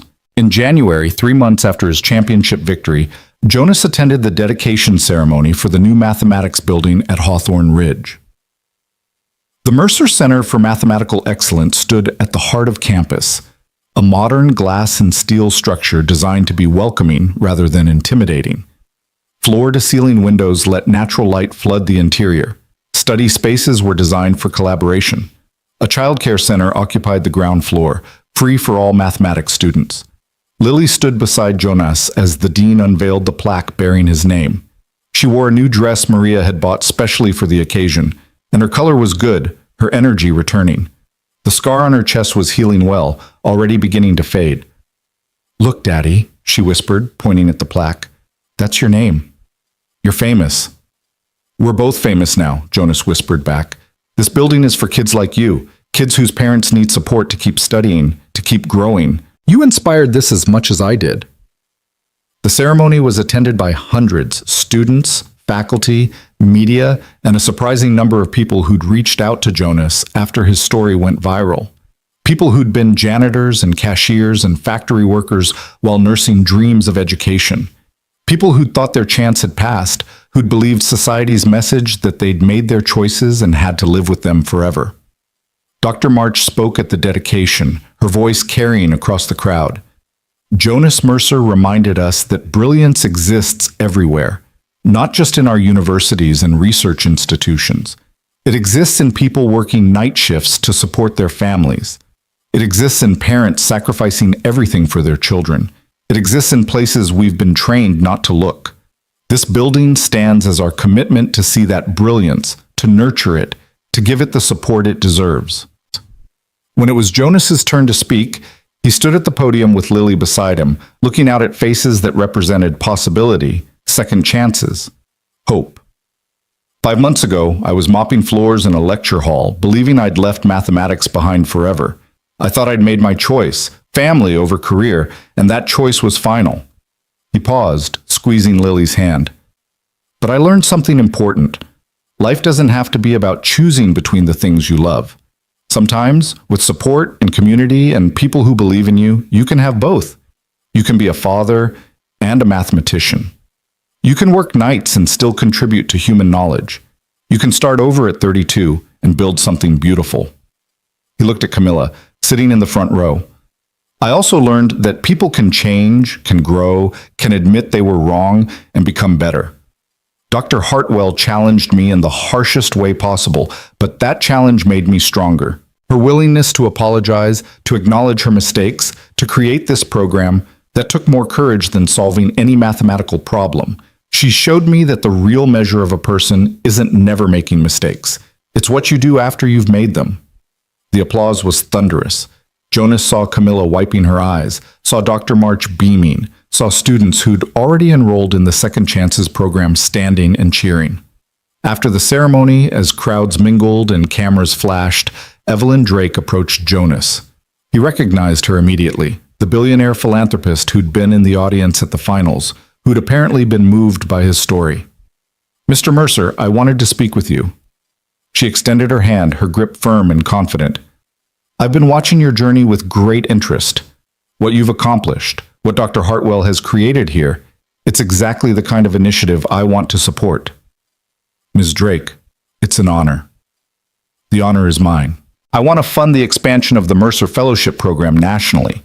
20 universities, 50 positions per year, full support for non-traditional students who want to pursue mathematics and sciences." She smiled at his shocked expression. "You've proven that potential exists everywhere, that talent doesn't care about pedigree or circumstance. I want to make sure that potential has opportunities to flourish." The implications were staggering. 50 students per year, 20 universities, 1,000 opportunities over the next decade for people who'd been told they'd missed their chance. Jonas felt overwhelmed, humbled, awed by the ripple effects of one desperate decision to correct an equation on a blackboard. "I don't know what to say." "Say you'll help me implement it. Say you'll be the face of this program, the proof that it works." Evelyn looked at Lily. "And bring your daughter to the planning meetings. I have a feeling she has important perspectives to share." That spring, Jonas began teaching at Hawthorne Ridge. His first class was Foundations of Mathematical Thought, designed specifically for students who'd been away from formal education. The first day, he stood before 20 students ranging in age from 22 to 58, former truck drivers and nurses and store managers, single parents and career changers, and people who'd always loved mathematics but never thought they'd have the chance to study it seriously. "I'm going to tell you something important," Jonas began. "You belong here. I know society sends different messages. I know people have told you you're too old, too far behind, too unrealistic. I know because people told me the same things. But those people are wrong." He wrote an equation on the board, the same one Camilla had gotten wrong, the one that started everything. Mathematics is truth. It doesn't care about your background, your age, your credentials. If you can see the truth, if you can follow the logic, if you have the courage to question and explore and make mistakes, then you can do mathematics. That's the only requirement. His students were rapt, hungry for validation, for permission to dream again. Jonas recognized their expressions, the mixture of hope and fear, the desperate want to believe combined with years of being told they couldn't. He knew that feeling intimately. Teaching, Jonas discovered, was his calling in a way research had never been. He loved watching understanding dawn in students' eyes, loved finding ways to explain complex ideas so they became clear and accessible, loved creating space where people felt safe to struggle and fail and try again. These students worked harder than any traditional undergraduates because they knew the value of the opportunity, knew how rare second chances were. One student, a 43-year-old former nurse named Patricia, stayed after class one day. "Professor Mercer, I wanted to thank you. I've loved mathematics since I was a child, but life got in the way. Family, bills, responsibilities. I thought that door was closed forever. You've reopened it." "You reopened it yourself," Jonas corrected gently. "You applied, you showed up, you're doing the work. I'm just holding the door. Still, you give us hope. You show us it's possible." She paused. "My daughter is 10. She watches me study, sees me struggling with problem sets, hears me talking about your lectures. Last week she said she wants to be a mathematician when she grows up, because if her mom can do it, anyone can. Jonas thought about Lily, about the world she'd inherit, about the message his journey sent to kids everywhere. That's what this is all about. Not just giving individuals second chances, but changing what society believes is possible. As spring turned to summer, Jonas settled into rhythms that felt sustainable, healthy, right. Teaching 3 days a week, spending 2 days on his dissertation research, reserving weekends entirely for Lily. They went to parks and museums, took a trip to the beach, attended Maria's 75th birthday party. Lily thrived, her cardiac function improving with each checkup, her energy returning to normal childhood levels. She started playing soccer, carefully, with doctor's approval, and Jonas stood on the sidelines with other parents, cheering her on, marveling at how much had changed. A year ago, she'd been too weak to run. Now she was flying across the field, laughing, living the childhood that had been stolen by illness. In August, Jonas defended his doctoral dissertation. The topic, geometric flows with non-standard boundary conditions, was a direct extension of the work he'd done at the Euler Challenge. Dr. March flew in from Columbia to serve on his committee, and Camilla was there as well, having co-advised the research. The defense itself was almost anticlimactic after the drama of the competition. Jonas presented his results clearly, answered questions competently, and received unanimous approval. When Dr. March officially declared him Dr. Mercer, the small audience, faculty, students, Lily, Maria, Alex Chen, who'd driven down from Boston, erupted in applause. Afterward, at the celebration dinner Maria had organized, Lily climbed into Jonas's lap. "Now you're Dr. Daddy," she announced proudly. "Like the doctors who fixed my heart." "A different kind of doctor, sweetie. I fix equations, not hearts." "You fixed my heart too," Lily said seriously. "You made it so I could get better. You won that math competition so I could have surgery. That's the same thing."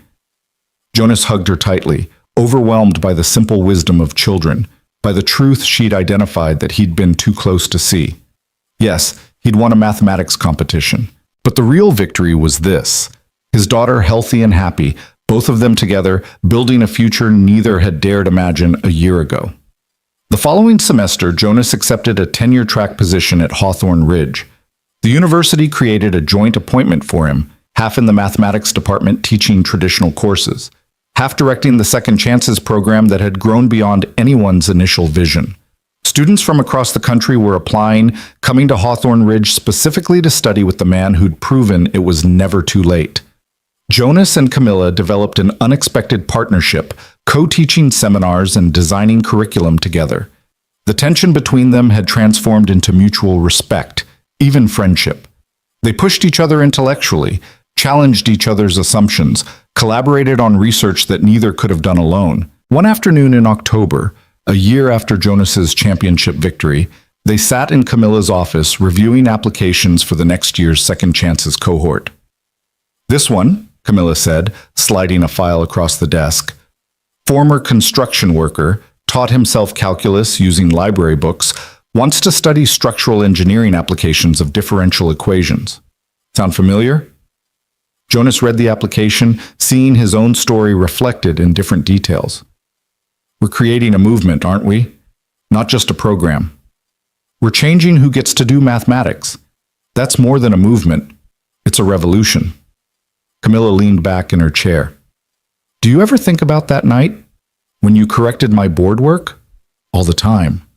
I was so angry, so humiliated. I wanted to destroy you." She smiled ruefully. "Best thing that ever happened to me, probably. Forced me to confront who I'd become, what I'd let my fear turn me into." "Best thing that happened to me too," Jonas admitted. "I'd been sleepwalking through my life, telling myself I was content. You woke me up, reminded me that I was still a mathematician, still had something to contribute. We saved each other in a way." "Maybe we did." They worked in comfortable silence, reviewing applications, making notes, planning the future. Through Camilla's window, Jonas could see the Mercer Center, students flowing in and out, studying and collaborating and building their own futures. The childcare center on the ground floor was busy, parents dropping off kids while they attended classes. The system they'd envisioned was working, creating space for people to pursue knowledge without abandoning family. That evening, Jonas picked up Lily from her after-school program, conveniently located in the Mercer Center, and they walked home together through campus. The October air was crisp, leaves turning gold and red, students hurrying to evening classes. "Daddy?" Lily asked as they walked. "Remember when you told me we won everything?" "Of course I remember." "Were you telling the truth? Did we really win everything?" Jonas stopped walking, kneeling down to her level. "What do you think, Lily? You tell me." She considered seriously, the way she always did with important questions. "Well, my heart is fixed. You're a professor now. We have enough money for everything we need. We have friends who care about us." She paused. "But the best thing is that you're happy again. You smile now, Daddy, like you used to in the pictures with Mommy." Jonas felt tears prick his eyes. "Yeah, sweetheart, we won everything. We won the things that actually matter." They continued walking hand in hand past the mathematics building bearing his name, past students who'd been inspired by his story, toward the small house Jonas had been able to buy with his fellowship stipend. Nothing fancy, but theirs, stable, home. Inside, Jonas helped Lily with homework while he prepared dinner. Later, after she'd gone to bed with Mr. Dr. Bear and Mr. Hopper's standing guard, Jonas sat in his small home office reviewing his research notes. He was working on a paper about the symmetry reduction technique he'd discovered during the competition, exploring its applications to other classes of problems. The mathematics flowed easily now, joyfully, the way it had when he first fell in love with the subject. His phone buzzed with a message from Dr. March. "Just received your latest draft. It's brilliant, Jonas. This is going to make waves. Proud of you doesn't begin to cover it." Another from Alex Chen. "Dude, I'm citing your competition solution in my dissertation. You literally changed the field. Also, my advisor says hi and wants to know if you're hiring postdocs because she has students who'd kill to work with you." And one from Camilla. "The Drake Foundation approved funding for another 50 fellowship positions. We're going national next year. This is happening because of you, Jonas, because you had the courage to correct my mistake. Thank you for that. Thank you for everything." Jonas set down his phone and looked around his office. Walls covered with Lily's artwork, bookshelves full of mathematics texts, his championship certificate framed above his desk. On his computer screen, equations waited to be explored, problems waited to be solved, knowledge waited to be created and shared. This was his life now. Not the life he'd imagined at 25 when he was a rising star at Columbia. Better, in ways he couldn't have predicted. Richer, deeper, more meaningful. He was a mathematician, yes, but he was also a father, a teacher, a symbol of possibility for people who'd been told they'd missed their chance. The journey from janitor to professor had been painful, humbling, transformative. It had required confronting his own doubts, facing down someone determined to break him, pushing himself further than he'd thought possible. It had required accepting help, building community, letting go of pride and bitterness. But it had also given him back himself, had reminded him that identity isn't something you lose when circumstances change. It's something you carry inside, dormant but never dead, waiting for the right moment to resurface. Jonas Mercer had been a mathematician when he was mopping floors. He'd been a mathematician when he was changing Lily's bandages. He'd been a mathematician every moment of those 5 years, even when he couldn't see it himself. The competition hadn't made him a mathematician. It had simply given him permission to remember what he'd always been. And now he had the privilege of giving that same permission to others, of saying, "You belong here. You are enough. Your circumstances don't define your potential. Start again. Dream again. Become who you were meant to be." Jonas returned to his equations, losing himself in the pure pleasure of mathematical thought. Outside, the autumn night deepened. In her room, Lily slept peacefully, her heart beating strong and steady. Tomorrow would bring classes and meetings, students and research, all the beautiful complexity of a life fully lived. But tonight, Jonas simply worked, creating knowledge, following truth wherever it led, doing what he loved most in a world he'd helped make more just. Genius, he'd learned, could wear any uniform. It could hide in unexpected places, waiting for recognition, for opportunity, for someone brave enough to say, "You matter. Your mind matters. Your dreams matter." Jonas had been that someone for his students. Dr. March had been that someone for him. Lily had been that someone too in her own way, giving him reason to fight, to risk, to prove that love and ambition didn't have to be enemies. And Camilla, difficult, arrogant, cruel Camilla, had also been that someone, though in the most painful way possible. She'd challenged him to prove his worth, and in meeting that challenge, Jonas had rediscovered who he was. They'd all won, in the end. One understanding, one growth, one the chance to become better versions of themselves. As Jonas wrote the final equation of his proof, he thought about all the students who would read this paper, who would learn from his technique, who would build on his work to create new knowledge.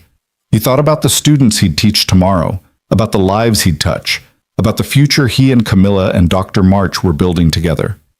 Mathematics, that most pure and abstract of disciplines, had led him back to what mattered most: connection, compassion, the courage to help others become their best selves.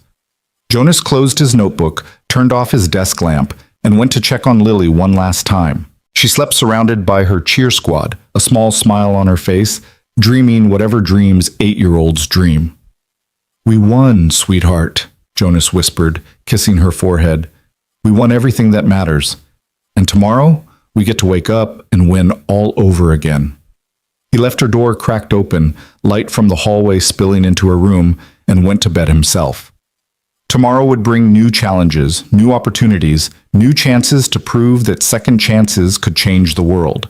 But tonight, Jonas Mercer, mathematician, father, professor, symbol of possibility, simply rested, content in the knowledge that impossible things could happen if you were brave enough to solve the equation, trust your truth, and never stop believing that you deserved a seat at the table. The janitor had become the professor. The dropout had become the champion. The invisible man had become impossible to ignore. And in doing so, he'd reminded the world of something it had forgotten: that brilliance doesn't have prerequisites, that excellence doesn't require permission, and that it's never, ever too late to become who you were always meant to be.